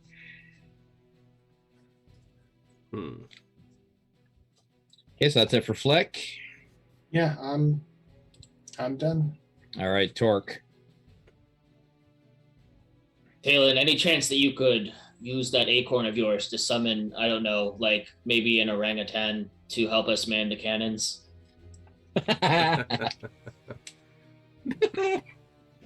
Orangutan. Just a thought. As I will go and I will I'll also, figure something out. I will also use the cannon nearest to me to open fire on the large one as well. That's +6 universally, +6, right? yeah, sorry. Yeah. Okay. Nat 20. That's a natural 20. That's way better than what I rolled. Why am I not seeing that? Yes, not only is that hit, but you get to do double dice, so you will be rolling 8d10, my friend. Hey. Oh, mama. Oh, shoot. Okay, big money. Let's get this paper. That'll be 49 points of, I'm assuming, bludgeoning damage. Yeah. Yeah, we're hearing you, Mike. You're still hearing me? Yeah. Yes. Oh, okay, I've got the stream back. Oh, good. Okay. I don't know. My internet or OBS just had a conniption. I'm not sure. Weird. Dropped down to 0 bit rate. Oh, well, I don't think the stream was affected on any of our ends. Okay. I didn't lose you guys at all. Oh. I didn't lose the game at all. No. Yes. Hopefully Okay, that doesn't so- mess with the file. 49 points of bludgeoning damage slams into as the Nice. cannonball kind of hits lower down on the body towards where the neck kind of meets the body. And then I'll use the rest of my movement to just do a little 5-foot shuffle over here to assist Flick with his cannon at the next opportunity. Okay. All right. So, Torque, just passively, these other two plesiosaurs are also larger than what you're used to. These ones not as they're slightly larger, but they are still of a big variety. So if you hadn't spotted the big one, these still would have been like, oh, those are quite big. Whatever that entails. First one is going to come. Something's been feeding them well.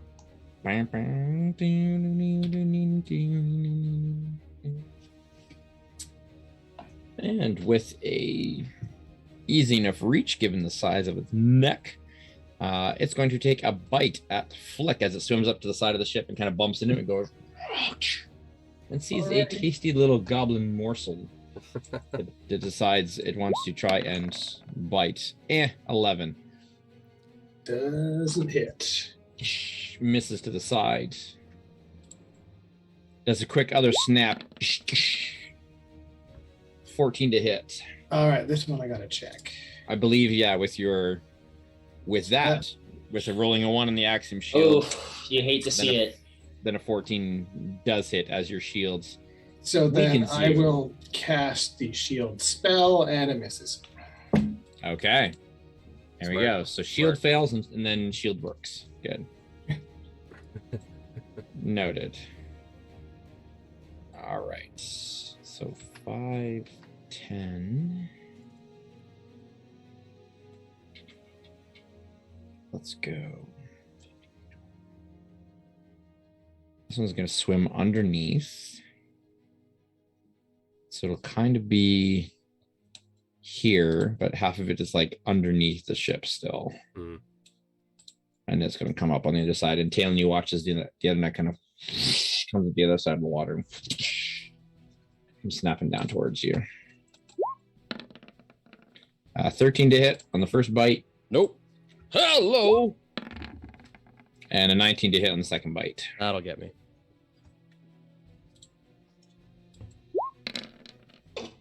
For 11 points of piercing damage. Oh. As it and it kind of like nicks the side, and you're like, oh. That's That's quite painful. what big teeth you have. And it's your turn, Taylor. Okay, so do we think it is worth getting a creature on one of the cannons, or do we just want to fight these things? Because like I can do that. I can get a beast out to help man one of the cannons to get us on firing every single round. But like considering the fact that the small ones are on us now. Yeah, I it's think that better- the game has changed. Okay, Yep. It was just a thought. because it's a good The thought. game has right? changed. It's now Dungeons and Dinosaurs. Yes, but it's either that or I throw up a nice call lightning and hey, Mike wore the appropriate shirt. You didn't even know Well, you didn't even know we were gonna be fighting dinosaurs. This wasn't He has a scripted, Dungeons I and swear. Dinosaurs shirt. Speaking of dinosaur, rah, this is what you guys fight. so it's either that or I can throw up a call lightning and just start peppering them that way. do what feels right, my guy. Both are good. I feel like so here's the thing, call lightning will get me single target damage, whereas if I summon a large parrot, I can get 3 attacks per round basically, Up to you. which includes other spells versus call lightning, which is dedicating my every turn to it. I'd say maybe the Boyd. Yeah, I'm kind of thinking mobility is a little more important here, because you said, Craig, these things are like diving under the ship and coming up the other side. Yeah. Well, on the plus side, that means that they won't be on the ship, so electrocuting them isn't going to damage the ship. But it does mean that it's going to be rare for them to be lined up in any significant way. Their reach is like 15 feet. Seemingly. But see, At either least, yeah. concentration spells are I feel like that's just gonna be rough because I'm just gonna get hit constantly. You know what? I'm gonna throw up a mirror image Mm. because that 11 hurt, and I don't think that was anywhere She did near a big the normal roll. amount of damage. Yeah.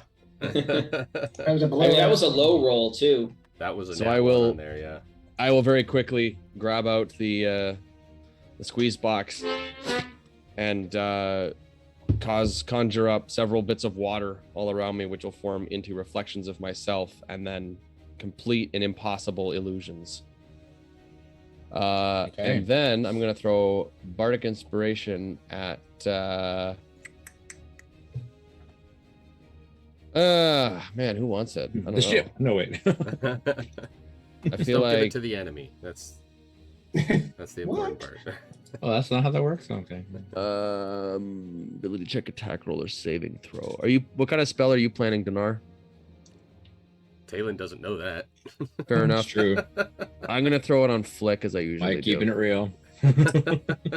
Alrighty. Oops. So with that blast of the squeeze box, the notes played will invigorate Flick's energies as Talon immediately takes evasive action.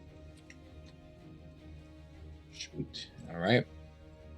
I'll give myself pink dots. Take evasive action. There's a wolf. Take evasive action. Wizard needs food badly. What are we talking about? Eeny, meeny, miny, mo, you large beastie. So, Craig, you said that this plesiosaur is still about 300 foot out, Correct. and it covered about 100 foot of ground in its turn, roughly. Of water, yes. Of water. Yes, not of ground. Thank you. For sea, Mike. Sea. See, we're on the water. Jeez. See what we did there? I'll see myself out if you make another. You keep cracking wise like that. I'll be sure to wave. All right. Here goes Devin. Devin's gone. Goodbye. All right. Dinar is going to seeing the one that popped up on the other side and took a chunk out of Talon. Dinar is going to mutter some arcane words. Little arcane power surging up his tail, up into his hand, and he's going to thrust. Let's go a level 3 magic missile into the plesiosaur that's just attacked Talon there. Ooh. So 5 missiles flying out here. Which is totally beep, beep, beep, beep, beep. Air horns do happen, yes. That is the sound that accompanies them, yeah. All right, that's not a bad roll. So that's a 4. But it's like tugboat sounds instead. 4. Just like a continuous foghorn. 4, 8, 12, plus another 4. What we got to do is we got to make it so that 16. when you cast magic missile, Plus the impact 5. are different notes of a sea shanty. 21. That's not a bad idea. So that's 21 force damage. I rolled 3 4s there. So 21 force damage with those magic missiles into that plesiosaur. Nice. Cool. Got the fancy little Bam. roll 20 effect Bam. stone too. Bam. Bam. Sorry, I was too busy playing. How much damage was that? 24? 21. 21, okay. 16 plus the 5 from magic missile. Nice. Bam, bam, bam. You just fire that into it. Takes it. And with It's looking that, super hurt now, right? Denari is going Super to hurt, take but hurt. a step back. If it's going to work, this direction. So that he can't be attacked from where it currently is. Okay. And that's my turn. All right. All right, big beastie swims another 100 feet in. It is now within 200 feet. And it's going to use its seismic call. It doesn't have to. As the water beneath the ship vibrates, as you hear it go on this like weird pulsing vibrating sound, kind of seems to like move through its entire body as a shockwave pushes the water out from around it and comes moving towards the ship. To come and tell his comrades to retreat, right? I mean, yeah. That's what the call was for. It was because we've successfully routed the enemy. Obviously.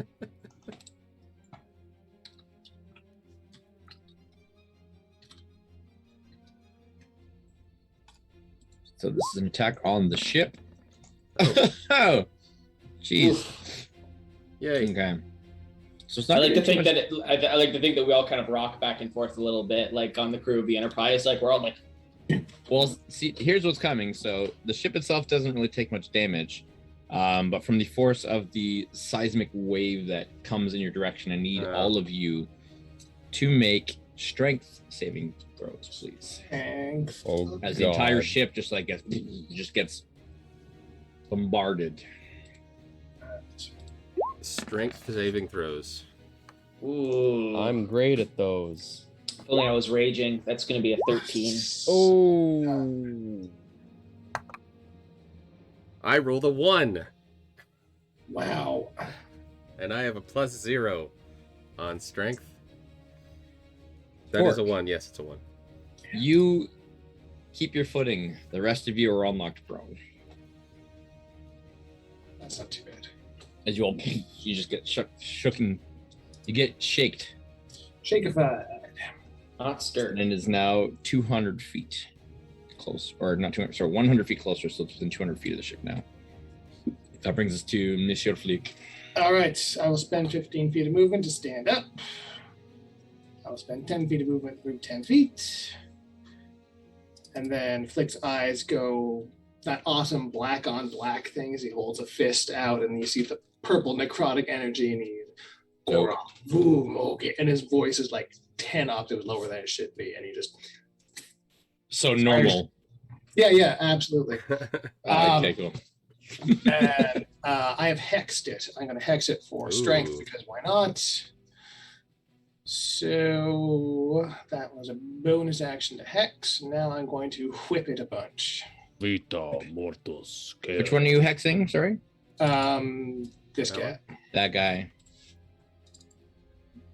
That guy grow it. That Yeah. that The dino. creature. All right, so Creature. whip attack number 1 The goes. dangerous I'm going to use creature. Bardic Inspiration on that to make it a 14. 14 does hit. Hooray. So that is 10 slashing for necrotic. All right, yeah, that took a good chunk out of it. Whip again. 22. Nice. Yep. And another 14. Dude,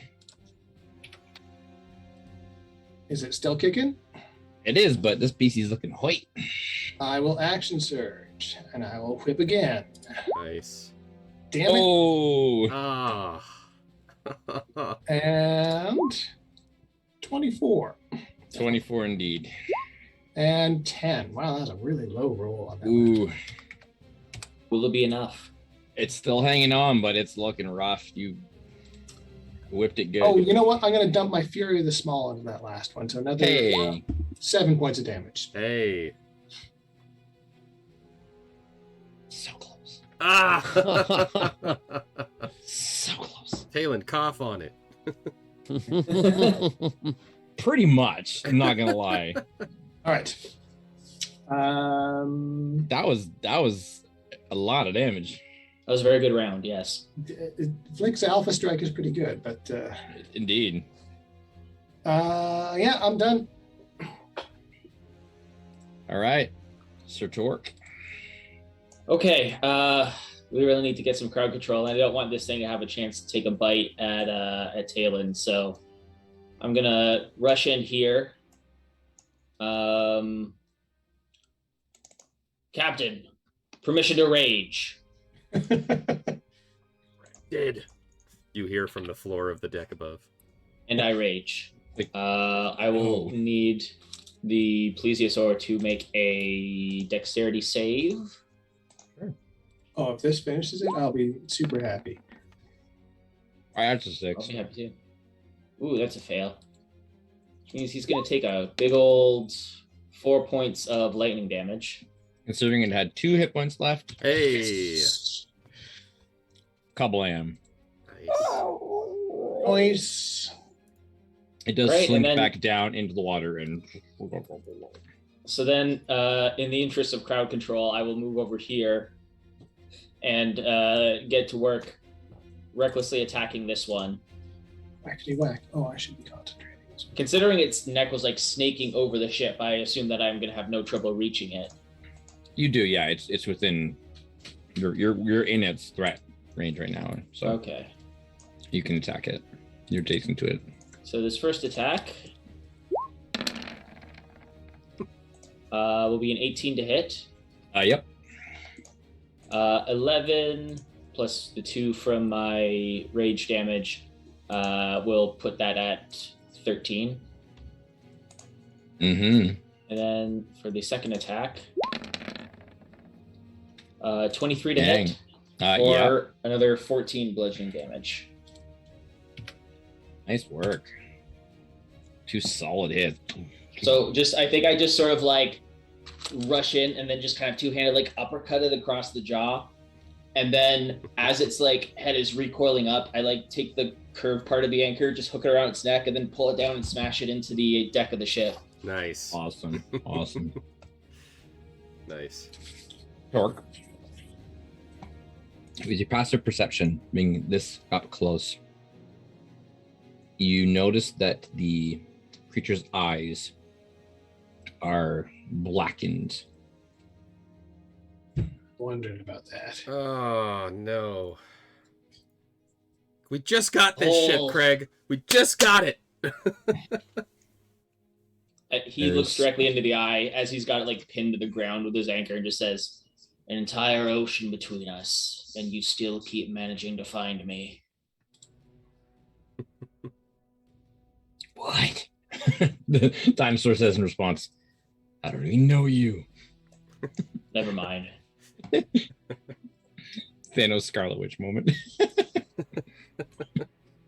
I wasn't, I wasn't I don't talking to even you. know Yeah. I was talking to... Just shut up and die. All right. Well, it is going to respond to this thing in front of it that is whacking it with a maul. He gets advantage because I reckless attacked. You did reckless. Oh. So that's going to be a That's 24 more to like hit it. then. Yeah. Thank you. So that'll be a 13 halved to Is that 6 or 7? Okay. 6. Yeah, 6. So you take 6 piercing damage. We're to update the D&D Beyond. And its second attack is a 22. Ooh. Also hits. For exactly the same result. 13 piercing damage halved, so another 6. Roger that, Captain.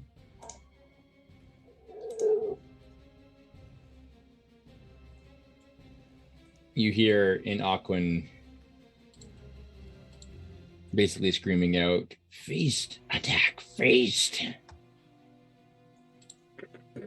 Oh no, we got him in a feeding frenzy now. Talon. Chumming the water. How fast was the large one coming towards us 100 feet per round? for 6. Yep. And how far away is it now? 200 feet. 200? Yeah. Okay, so it's still a fair. I 2 mean, turns away. I can start hitting it if we think we got this one, because I think you guys got this one. Yeah. Like, I'm kind of the impression that we should start hitting this big guy. I mean, I did. Oh yeah, You're that's right right next with the to cannon. a Yeah. loaded gun, You- too. You did hit it with a cannon shot. Yep. 49 Yeah. points of bludgeoning Well, I got a damage. cannon right in front of me. I could just fire at it. Go for it. Do it now. So I'm gonna No. pick myself back up, climb up onto the cannon, and just look at my pistol, and with the flint, just position that on the detonator and fire the cannon. Get to the cannon. Get to it now. Oh. +6. All right. I can't give bardic inspiration to a cannon, can I? No. It's a darn No, shame. only 23. Okay. only if Ooh. it's Paco Bells. Ah. Hey, music joke. 23 with it, yeah. 40-10 bludgeoning. 4d10. Oh, jeez. 13. It's pretty Oh low. man. Glancing blow. And hey, did you see that shot? I'm amazing. And I'll throw another one over at Flick because it seemed like you needed it last time. Yeah. I'll take it. Will not complain. And picked up for me. Dinar. Mr. Mr. Norixius. Your turn. That plesiosaur is just outside the range of my brand new spell, which would deal a lot of damage. So I'm gonna have to postpone. Just that. jump off the boat at it. You could ready an action for it to come into range. I could, Yeah. but I could do something now that might be more helpful for Torque. So Dinar is going to pick himself up off the ground. Where do I need to be? 5, 10, 15, 20, 25, 30. I just need to be there. So Dinar's going to take a step up towards the helm. And across the ship yell, Torque! Smash! Little illusory Torque. Blow him up. Aye, Captain. Bring him up a size.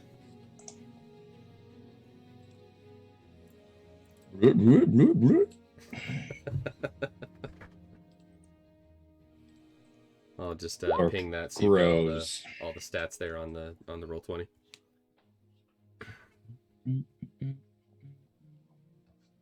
And that will be Dinar's turn. Ooh. Make my turtle grow.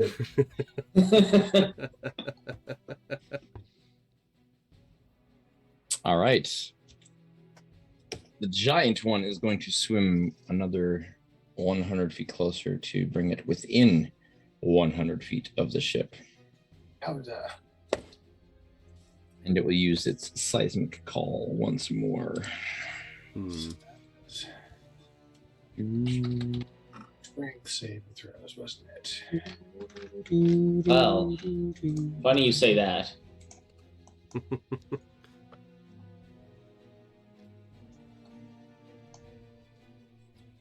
Where am I? Where am I? Why isn't it? Why isn't it rolling? Come on. Try re-entering the macro. Oh, there we go. There we go. 22. That is going to hit the ship. So we all gotta roll strength saving throws again. Armor class of 15 for the hull. So I will get you to do that in a moment. Okay. But the ship first. Takes 22 points of damage. Oh, boy. So you hear a little bit of a crack in part of the hull. I don't want to be that Sorry, guy. But 55. 55, sorry. Yeah. Yeah. Oh, I thought it was halved. yeah, No, I no, was like, 20 wait, why Sorry, is it not 22 was 55? it hadn't loaded up yet. So yeah, 55. You've got 200 health on the hull, so only So a we can quarter of it take- gone. Approximately 3 more of those. Yeah. And I it will think it's get you gonna be- all to make strength saving throws. Okay, I have advantage because You I'm do have big advantage. Yes, you because do. I'm Good. big and mad. So it's gonna be a 24. Oh yeah, you're good. You're just like a little wave. Hey, check me out. Flick with an 18. You are good. This whole ship is just Torque's boogie board right now. Totally. Dinar rolled a 16. Dinar, you're good. Talon, strength save. Yeah. Oh no! Talon falls prone again. He gets up, fires the cannon, goes in. Falls back. Bang right The into the recoil cannon. just kind of knocks him back. Whoa! Yeah, basically. Crack 4 powders gave it awful.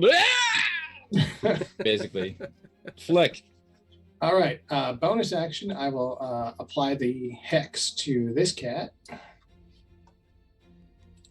And then I'll move y'all. It's a dinosaur, not a cat. It's a big sea kitty. Yeah. Good. Meow. She. Oh, man. Oh. No Bardic's gonna help that. Nat 1, 9. Oof. That's 2 nat ones I've rolled now. Oof. Man. How's this 23 work? Does that work better? Yeah, a 23 will. That will actually. 13 damage. And Okay. that's it for me. All right. Takes it. Torque. Do you follow the captain's orders? To And smash. smash. Aye, Captain.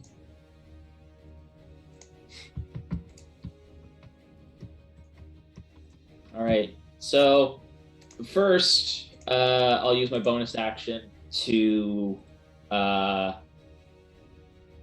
get him to make a dexterity save Okay. with my storm aura. That's a 15. Ugh. I believe that's a success. Mm. Yes, it is.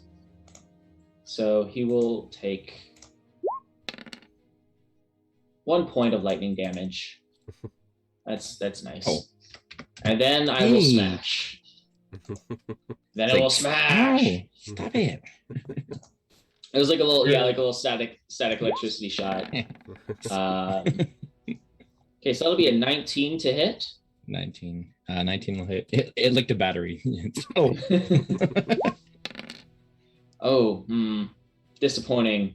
So with the rage and the enlarge and everything, that's still only going to be 15 damage. Disappointed. Here's a question. It's one size mean. category larger than me now, right? Correct. Can I use my crusher feet to push it away from the ship? Hey. Yes, you may. Okay. Boop. And for my second attack, as Torque knocks it back, I like to think that like the electricity surging off his body, a stray bolt of lightning catches the fuse on the cannon that I'm directly beside, and so for my second attack, I would like to use the cannon. Nice, nice. That can be canon. But And we're gonna call you Thork right now. how have we not thought of that before? Jeez. Because you're We dumb. did Twitch emote. We put the little helmet on him with the little wing Yeah, wheels. Let's have one of his eyes like. What are you the god of again? Thunder. That's a 22 to hit. God of hammers. That's right. Yeah, that's right. Yes, the 22 will hit. This is from the cannon, so And 40 that's 10 40 10. or Okay. 8. Sorry. Hmm? No, Is it D8 10. or D10? 40 10. 40 10. 40. Okay. Sorry. It was Are the cannons on this side of a lower It just caliber? Much more powerful. Little, yeah. That'll be 22 points of damage. Nice. Hey. You pretty much like blast like its neck to the point where it just like bursts open and just like kind of flops off, and the body just like sinks down into the ocean, into the waves. Perfect.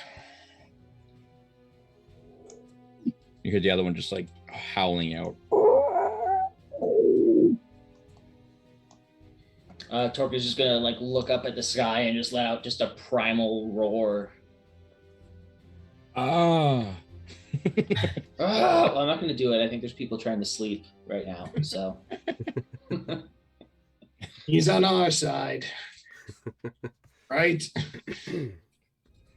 For now. Dalen. I'm assuming is that it for Torque? that's all I can do. Yeah. Okay. The Dalen. big one is 100 feet away. Indeed.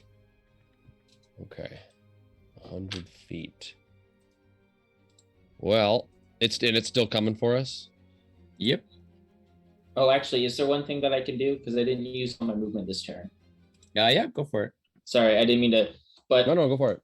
this thing is 100 feet away and has a move speed of 100 feet. I don't really want it to reach the ship. So Torque is going to move 10 feet here and then jump into the water Oh. and interpose himself right here to try and keep this thing as far away from the ship as possible. Are molesting our boat anymore? That's Yes. Okay. Interesting. In that case, that makes my decision very easy. I'm going to go not with call lightning. I hope I didn't steal your thunder there. No, this is good. This actually makes it way easier because No, just as lightning. Thunder. just my lightning. So I'll You're just lightening his load of decisions. See, it's no biggie. all good. It's all good. Let's good. let him take his turn. I'm not done puns yet, though. Okay, fine. I'll reach into the Fine, vest, take your turn, player. pull out the gold gilded acorn, capture the wild things and bring them in line. Out pops a giant parrot. And own what was never your right to confine. And I'm gonna send him after the creature. Oh, So I'm gonna conjure him out 90 feet away. And then he's gonna fly the 10 feet to get to the thing. So how big is this thing? It is considered small, so it is, Okay. toddler halfling sized. Okay, there you go. I'm just imagining like kind of a mashup between like a macaw parrot and like a velociraptor. I mean, yeah, basically. I'm a cob parrot. Even. So he's gonna be 90 feet out. He's gonna fly 10 feet, and then he's gonna go ahead and make 2 attacks. Okay, Against you this have creature. control of your token there. I give to you, so Excellent. you can. He's gonna be over there. And he's gonna make some attacks. Probably want a So, dinosaur. Spell attack modifier to hit. Alrighty. That is a +6. Probably want a kraken. Probably want a kraken. Oh God, that's awful. oh. Okay, that's better. Sorry, I tried. Oh, you meant the roll, not So that's a 21 to hit. the 21 will hit. Yes. All right. Don't let me down. Don't let me down. Ah. Jeez. Okay. Wow.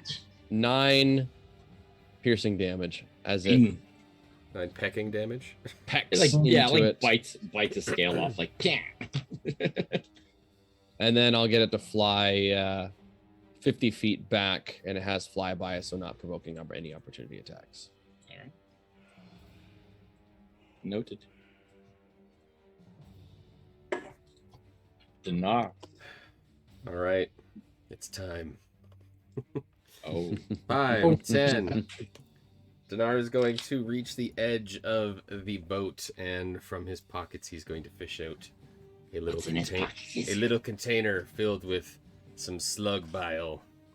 Dinar is going to mutter some arcane words, and then he is going to thrust his hand out towards the creature, casting Vitriolic Sphere.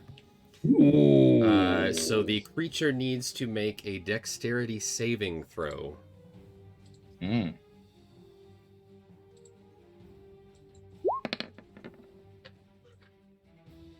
Well, that's an 8. That needed to be a 15, so it fails. So it is going to take 10d4 acid damage. Vitriol! Alright, so here's the first 5.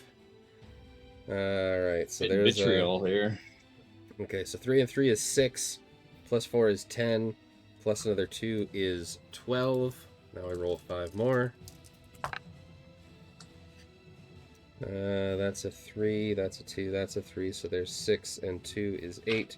Oh wait, no, 6 and 3 is 9, plus 1 is 10, plus so 24 acid damage in total on this turn. And another 5d4 acid damage at the end of its next turn. Double dozen damage. Yep. Dope.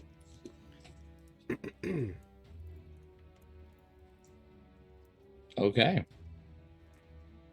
Is that it for Donar? That is it for Dinar. Alright. It is Megaplesiosaur. Well, it is Megasaur. We've been shooting at it a lot. Is it I mean, looking it's hurt at all? semi-sore. It is. It is. Oh, good. It's taking some damage. So, yeah. Do you hear its plesiosaurs for mercy? Oh, we're horrible. we're like really stretching these right now. That was great.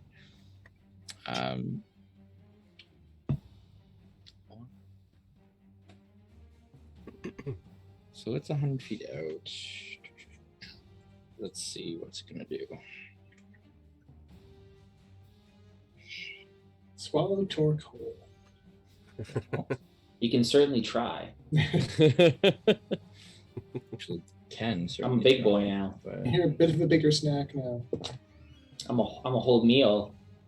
it's yeah. I'm the whole buffet. He's gonna go for Torque. But he's gonna come at you from below. As he kind of swims, it just like when it goes under, and you see it like swimming under the water, and it kind of comes up below you and just like. Now he does have advantage. Indeed. So easily closes the distance of probably the 80 feet or whatever that is there. So okay. So the first bite attack is going to be an 18. Hits. Okay.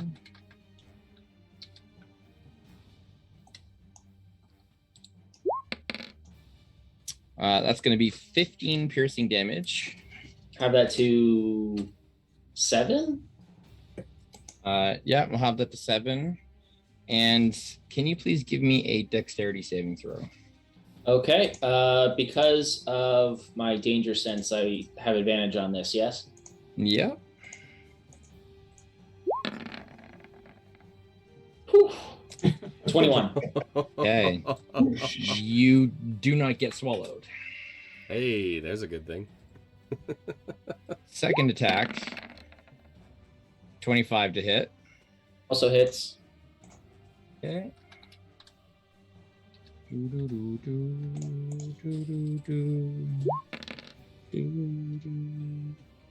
17 piercing damage, halved, so 8. Another 8 piercing damage. Okay. Dexterity saving throw, please. Alrighty.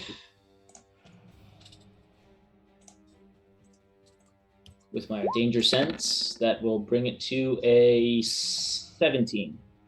17 is a success.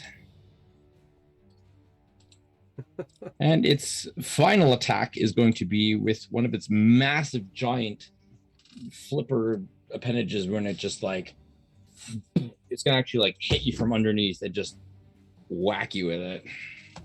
It's definitely the most hit points I've lost in a while. You're fighting a gargantuan dinosaur, so yeah. I mean, The real question though is, with his rage, has he lost as many as Talent has already lost with one attack? I mean, I'm okay. oops, I didn't roll 25 advantage. I didn't roll hits. advantage on that, but Oh, 25 is right.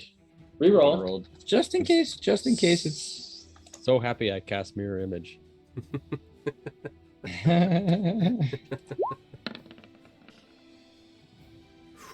Oh, jeez. Okay, That was close. so a 25 does hit. And you are going to take... Damage isn't too bad on this one. So 7, so... Another 3. bludgeoning damage. However, you are knocked. It would be back, but it's going to be up 15 feet. Hmm.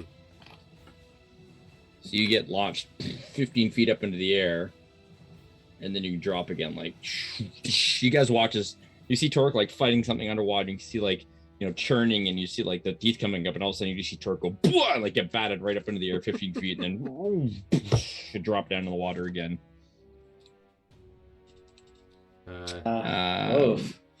So Is that the end of Bucking his Bronco. 4, so 2 points of fall damage as you smack the water. Bucking Bronco. Not too bad.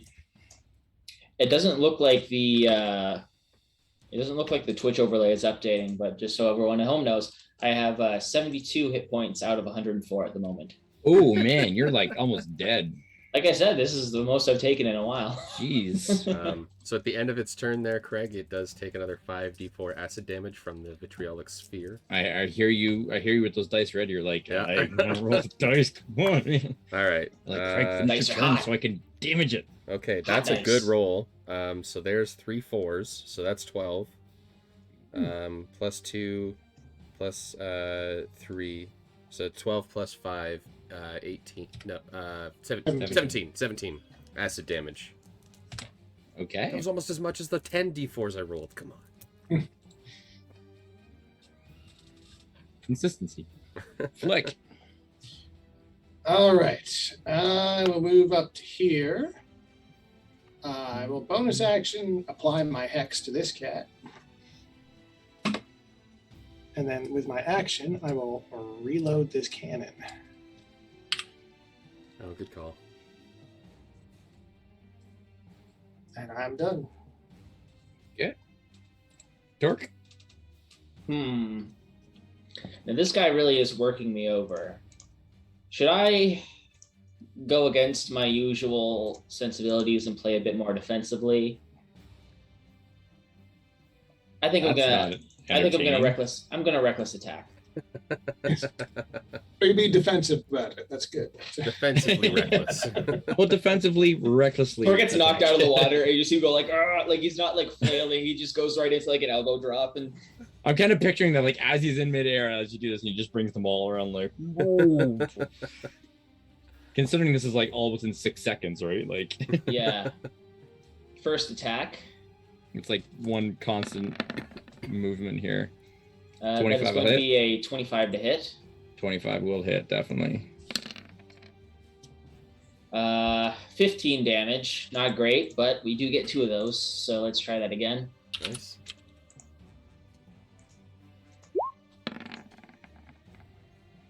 And that's a 26.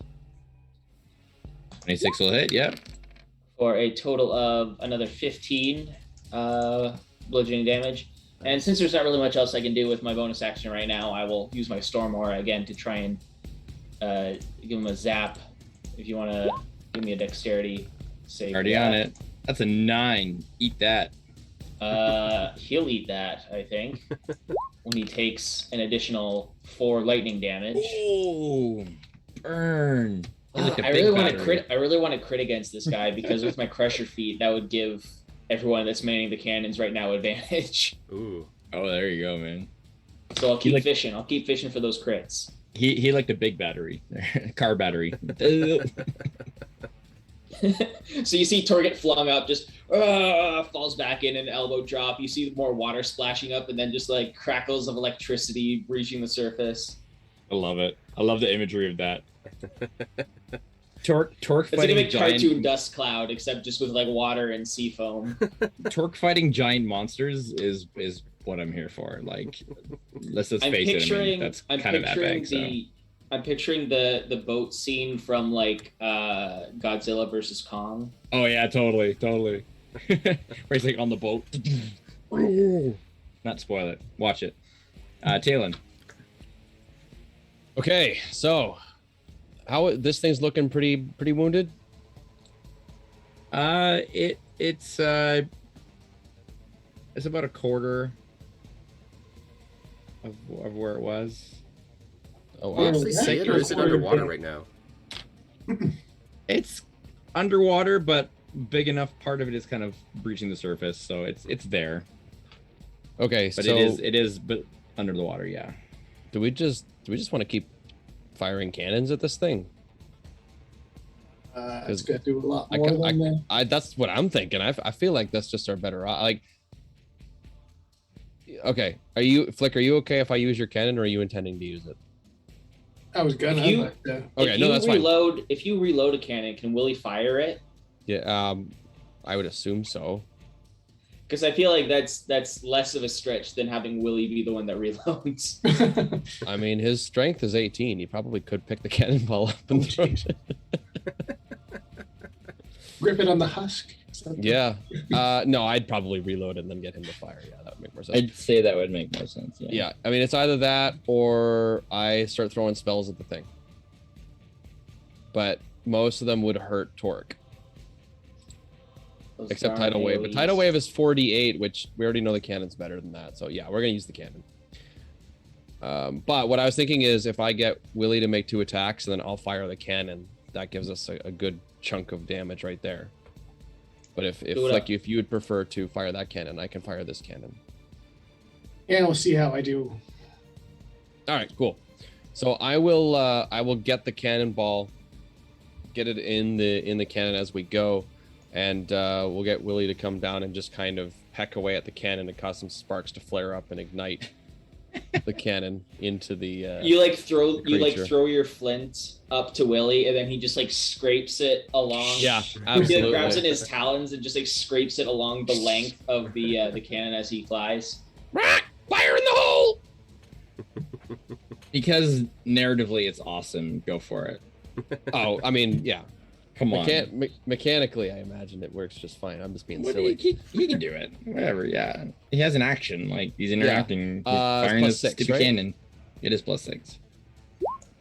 Oh, for God's sake. Oh. Wow.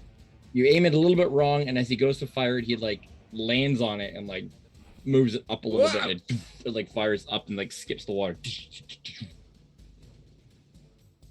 Well, Torque, give it the old thwack. I don't know. That was really disappointing. I'll give you a Bardic Inspiration, Torque. Much obliged. Put a little blue dot there. Actually, blue on blue. Put a little purple dot on there. I think I'm probably just gonna sit here and do this with the cannon. Cool. I think that's the best option. All right, Dinar. All right, Dinar's gonna go 5, 10, 15, 25 to there. And Dinar is going to grab a cannonball and prepare to assist Flick with this cannon, as I don't think Dinar is going to be very effective on the actual cannon. So Dinar will load as Flick fires. So Flick is already loaded. I'm aware of that, but I feel like So, could Flick fire, and then you use your ready action to reload, and then Flick can use his second attack to fire again immediately after? DM. I will allow it. Okay, then that's what I'm going to do. Dinar will have a cannonball ready to load as soon as Flick fires the first shot. Yeah, because if it's already loaded, you're making one shot. You do have 2 attacks, and if somebody else is doing the load, Cool. can you load a cannon twice in 6 seconds? No, but oh well. Sure. Remember when Talon said we had to work on our synergy? That's what I was talking about. Very good. Awesome. I will allow it. All right. Creativity. Absolutely. Let's hope the little guy survives this next onslaught, and then we'll light him up. Yep. That'll be the turn. Again, better that he's attacking me than attacking the ship. Agreed. We need to get home at the end of this. Because oddly enough, you're hardier than the ship. Wherever home is. We need to get to solid ground, at the very least. Okay, so that's okay. Yeah, so Dinar, you did that. Yep. Cool. So Cool. Holding a cannonball ready to go to load. Okay. Here we go. Here we go. Here we go. So what's the scenario? It's biting you. Oh. It's gonna try to swallow you again, unfortunately. It is. That's a 20 to hit. That hits. Strangely enough.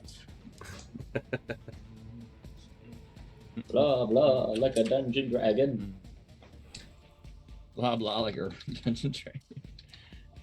Does nobody here know a tribe called Quest? Oh yeah. All right. 21 damage. Whoo. Have Is that so that's rounded 10? down. So 10 damage. Oh. And dexterity saving throw, please. Come You got on, it. Torque. Come on, Torque.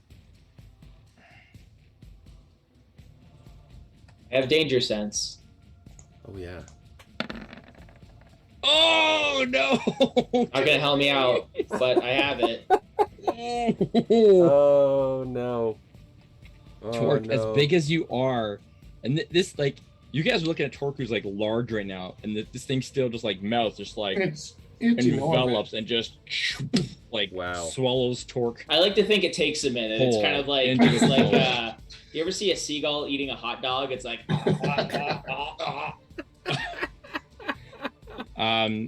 So it's got Torque inside of its mouth now, and it Wow. turns its attention on the ship and just like comes right towards you guys. Da, da, da, da. Bam! Am I restrained as this is happening, or You are restrained inside of its Oh, He's gonna hit jeez. you against the jaws ship right now. Yeah. So it's going to. there's bite just the like a ship. Torque-shaped lump in its neck right now? Yeah. Just So a 16 does hit the ship. So it will roll past its damage threshold. So 14 damage. Does that beat the damage threshold? No, it does not. Damage threshold is 15, so it does no damage to the hull. It's now head, which is like bigger than all of you together. It's just like its eyes just looking, staring the three of you down as it just kind of goes.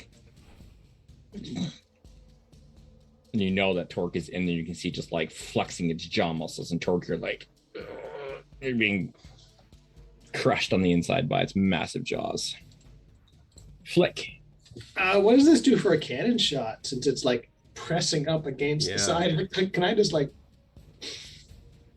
is this? I mean, it Is is a it ranged shoot? attack into melee. Will that confer disadvantage, or is See, it normally it would, but it's like if you fire a cannon at a wall, Yeah, it's can't kind of hard really to manage. miss the wall. I will give you advantage Hey. Sweet. because I will the take- size of this thing, and it's like right there. The chances of you missing have to be slim on it, so I will allow Yeah. you advantage. Oh, don't dare me like that, because I will.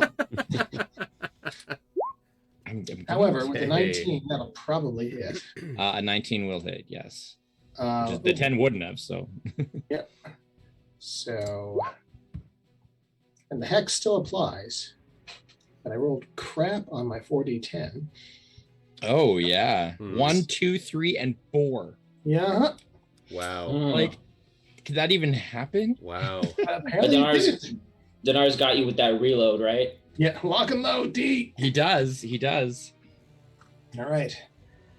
Bang bang number 2 goes like this. That probably hit 2, and 18 just hit, so yeah, you're good. that's a little better. There's 30. 30 damage. Ooh, yeah, it's looking really beat up. Awesome. Do I Hanging have- on. I like to think that the whole boat is just rocking while all this is happening. So with that damage, so 30, 40, so it needs to make a con save. That's an 11 on the con save, which is going to fail. So Torque, you get ejected. That's Interesting. Is it? So you actually get like vomited out I'd like to think I made and an exit. planked onto the ship. So you guys watch as Torque just like blah, goes over you guys. And, I'm just like covered in like bile and mucus, and as I Oh, hit the deck, totally. I just slide across and leave like a snail trail behind me as I just go. Did we just Heimlich maneuver this thing with a cannonball? Is that what just happened? Yep. pretty much. Nicely done. Nicely done. Thanks for joining because- us, Torque. Because of the significant amount of damage, it's basically con save on like, can it keep what's in its mouth, right? When you do that much damage to it, it's like blah, the reaction, right? Yeah. All right. So this gun has been fired again. May I reload it with the plesiosaur so close to us? Oh yeah. Okay, well then I thought you already Dinar, reloaded. Dinar cramps. It doesn't affect your reload, no. Did you already fire it twice? Yes. Oh, okay. Never mind. Yeah. He's taking. He Sorry. took into effect. He just kind of skipped over the narrative of your amazing reload. Yeah. That's all good because Stole that away from you, Mike. I stepped on your reload. My- I think with my bonus action, I will actually do one thing with my bonus action because I feel like Torque is not done with this fight. So I will Misty Step the hell out of the way. So he's got a spot to get up in there. Cool. Up in its business. Yeah, because his turn's Nasty. next. All right, little guy, finish it off. It's looking extremely rough. Hmm. On a scale of 1 to about 200-ish. It's low. It's an interesting scale you chose there, Craig. Just random numbers, right? Like, Yeah. you know, Mhm. I think 200 something sounds good. Sure. On a scale of 1 to 211, it's at about 25. Now,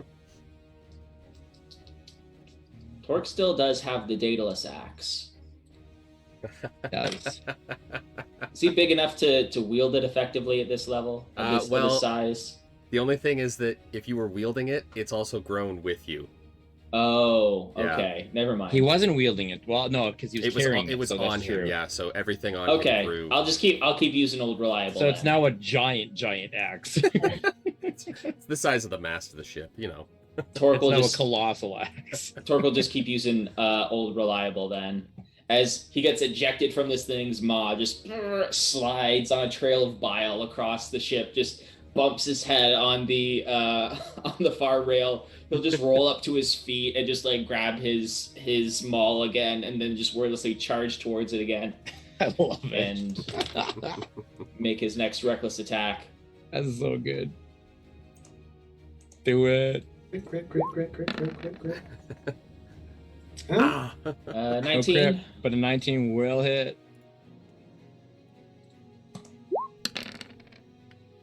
So that'll be 16 bludgeoning damage. Mr. Torque, claim your kill, my friend. Hey. I think that as it's like snaking its head toward me to take another strike, Torque just takes like the hook, the curved part of the maul, and just like wraps it around its neck again, pulls it down, just slams it down on the deck of the ship, and then just yanks back, like basically pulling against this thing's head as the flesh and the sinew of its neck begins to tear, and then he just, with a yank, with just like sheer force, just rips the head right off. Like setting a big old fish hook, except you're using an anchor. Yeah. Give me a strength roll. Just a straight, just straight strength check on as part of this I for have flourish. advantage. You I have do because advantage. your size. We'll call this your flourish. Flourish. Well, Oh. 11, but I'm big, so Okay. that's got to mean something. So it doesn't like fly off the ship. Like it doesn't go like flying over the other side, but it definitely does like pull off and separate, and then the rest of the body just like kind of slinks in And we do one of these as the boat. and down as it starts to sink. But you do have the head of the giant, colossal plesiosaur as your prize. Wow, Torque, Is it- you really know how to get ahead. Is it bleeding black goo all over our ship and making it melt? And Talon was never seen again. Yeah, it's excuse like me it's like dripping ichor and blood and dinosaur goo. Torque just Technical like term, dinosaur goo. Torque just like puts a foot on the head and then like just kind of like kicks it as it goes like sliding across the deck over to Dinar's feet as he says, "Check that for anything unusual. I'll be right back." And then Torque just jumps over the side of the ship just to wash off all the bile and the blood that's like covering his body right now. Check that for anything unusual. That's a variation in my mind of captain. A word. Meanwhile, Flick's still in fight or flight mode here. He's frantically reloading cannons just in case there's any more of these freaking things around. Okay. I will start swabbing the deck. I guess Dinar will inspect the head. Is there I mean, I don't know if whoever it was that saw the black eyes mentioned it, but Dinar They're will give it a pretty once over. obvious to you at the moment as this head is. So, given the size of this thing, the head is like the size of Torque right now. It is large. Just the head is like sitting on the deck, like. So the eyes are pretty hard to miss, and they are inked over in this black ichor, almost like black tear. You know, this like sludgy substance kind of like oozing out. You can give me a nature or an arcana check. I'll They'll go ye- Arcana. They will yield different results. Ooh. Well, I'm an Arcana user, so let's go Arcana. Nat 20. Natural 20 Plus plus 7 for 27. 27. Okay. There is strong necromantic power, necrotic power. This thing wasn't dead, not undead yet. But the sense that you get that whatever power had taken over this thing was moving in that direction. The corruption would have caused it to become a colossal undead entity. And this is strikingly similar to what you've encountered in this region already in the archipelago and up in the Sea of Souls as well, that whatever the infestation is, the force, this entity, its reach seems to be spreading and infecting more denizens of the seas. You probably wouldn't want to eat this. No. At this point, you just see a giant turtle hand just grab onto the side of the ship as Torque pulls himself back up. The whole ship kind of lurches to one side as he just like rolls over the side and back onto the ship. Ugh. Torque, this thing is oozing the same black crap that took down the devil. We need to get this off of here now. I feared as much. Very well. As Torque just like takes he just takes the anchor and just hooks it into this thing's like open mouth with the tongue lolling out, and then just flings it overboard. Strength check, please. Okay. With advantage though, because you'd be huge. Nat 20. Hey. There's a nat 20. I skip it like a stone. Boom. Underhand cut, like, yeah, the thing just goes, clears about like 20, 30 feet, splashes into the water and just starts to sink. 10 points! Stopping. And then after that, Torque just takes a knee and he's just like breathing heavily. That fight took a lot out of him. At that, Dinar will drop the enlargement spell. Okay. We'll return to it in normal size. As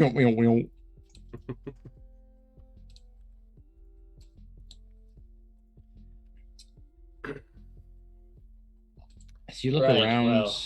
you see no other traces of plesiosaurs or thank-you-saurs or welcome-asaurs or any other kind of Right. asaurs. Well, let's keep moving, shall we? Best not give anything else the chance to sneak up on us. Ever onward, chaps. For it's cheer up, me lads. Let your hearts never fail. For the radiant dawn, the bonny ship goes sailing towards the spire. I don't know. It's a work in progress. Sailing with her sail. Rhymes with spire. Dire, desire, fire, flyer, higher, mire, crier. Higher. Oh man, I totally forgot that I could have rolled that initiative with advantage. Oh well. For it's cheer up, me lads. Let your hearts be lit afire. For the bonny ship, the radiant dawn, goes sailing towards the spire. There you go. Word. Got it. Right. With approximately half of your journey behind you and your destination ever closer as you sail into darker seas, wondering what lies ahead, we will end our session there. Next week. Okay. Oh, are we Halloween still on? episode. I was talking to my Apparently. We're back. I was talking to my cat that whole time. That's okay. You weren't. Halloween episode next week. Scream of Souls, one shot DM'd by Devin. Be sure to check it out for some spoopy spooky, scary, awesome Halloween fun. And as always, please check out our link tree, check out all of our Podbean and all the thingies. And please share if you enjoy what we do here. I think we have an awesome time. We've got, original art, we've got music, we've got all kinds of fun stuff going on. So bring your friends. Let's have some fun together. And until next time, happy gaming. We'll catch you on the flip side.